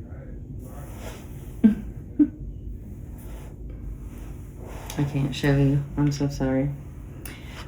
But they're very pretty. I don't know which length I'm going to wind up needing. I will determine that after I get my holes punched. I think I bought the M5.5s and M5.6s is what my little mind is telling me. M5 has to do with the width of the post across, like the outside diameter. You can get M4 as well, but it doesn't seem to be as prevalent as the M5. So keep that in mind. These came off of Amazon, like 90% of the stuff in my house. If you have not shopped with Amazon, I recommend it. although some of the markups can be a little excessive, so kind of watch it. But most of the vendors on there are pretty reasonable. They're making a profit, but they're not trying to do it off of one sale. And I appreciate that. Alright, so all 4 of your ends need to have your strap connectors installed. And then we'll go get our holes punched. I'm just going to use my little press, and probably that 5/32 hole I think should work. We'll see if it's big enough or not. I'll try to test it out before I do it. How I showed you guys yesterday, just make sure your end fits down inside of the end of your punch.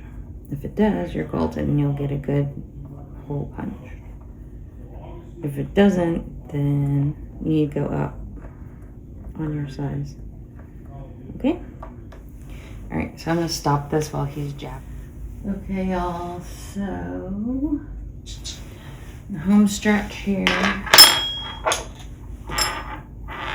Banging and scraping. You're going to take your little strap. I punched the holes for the Chicago screws. These look like my shorter ones. It would be like the M55.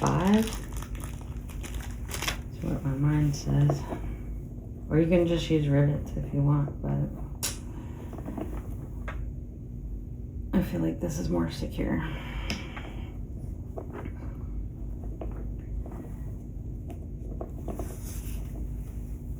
Just gonna put that over there. Yeah, I'm pretty sure these are gonna be the ones I want.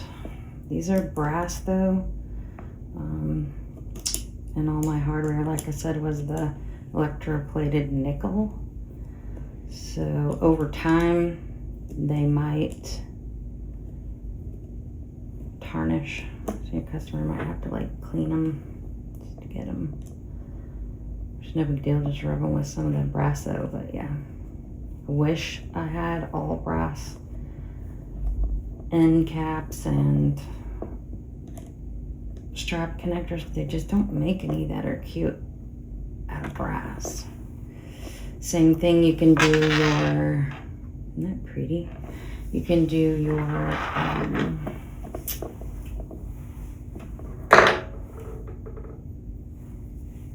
Lord, I lost my train of thought. I'm sorry. I don't remember what I was about to tell you.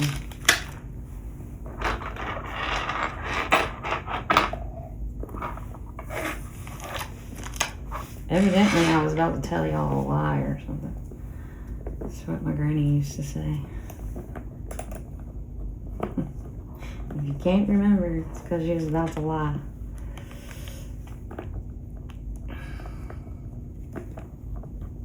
I'm gonna put my bag charm on the strap, but on the back of the bag. I want it on there, but I don't want it to be like the focal point. If that makes sense.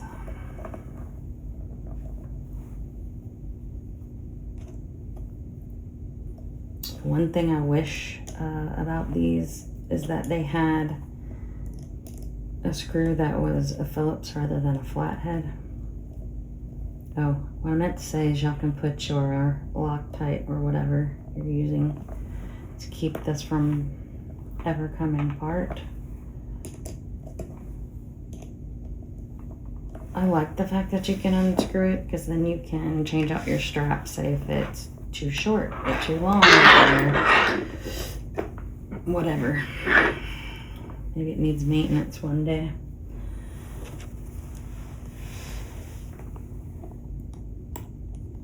I'm gonna put that bag charm on this side so that it is not, oh, you know what I didn't check?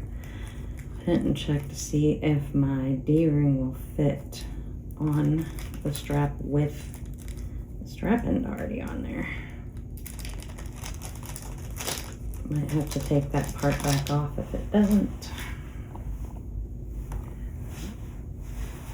I was about to tell y'all before this, what I did tell y'all before the camera decided to disconnect, was that I didn't check to see if this little D-ring will fit. Yeah, it does. Okay, we got lucky. So I just want it to not have to interfere with the operation of the strap connector itself. So I was going to put it as an extra little ring.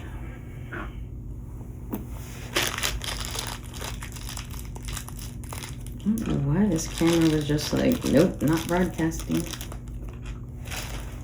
He's tired. He needs a break. Clearly. It's gonna look really cute. Oops. Okay. Let's see here.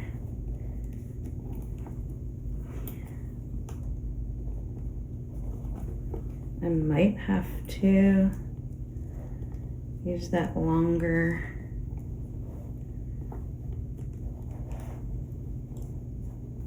piece, maybe. I might have to use a longer Chicago screw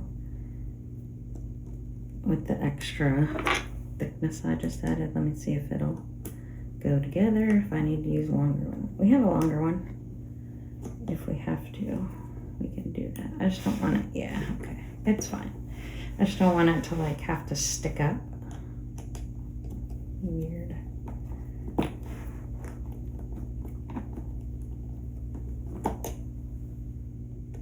I'm not opposed to oddities, I just don't want them in my bag.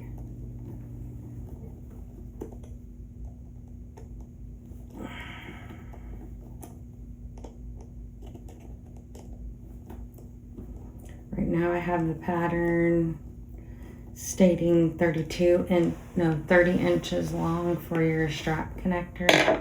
These are 32. I believe I am gonna update that.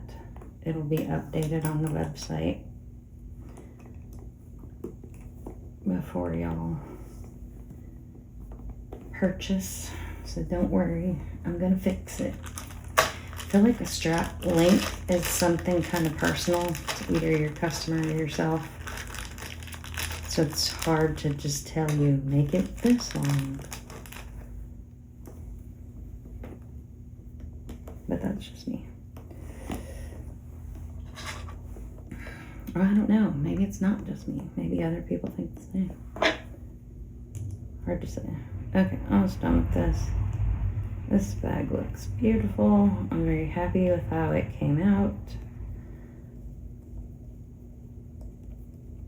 I love the contrast.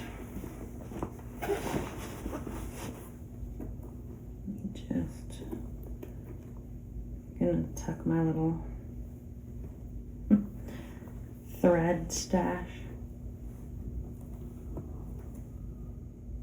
down in here now, because that's gonna get caught in my zipper. Don't do it. Here, I'll zip it closed first, and then we will tuck those threads away.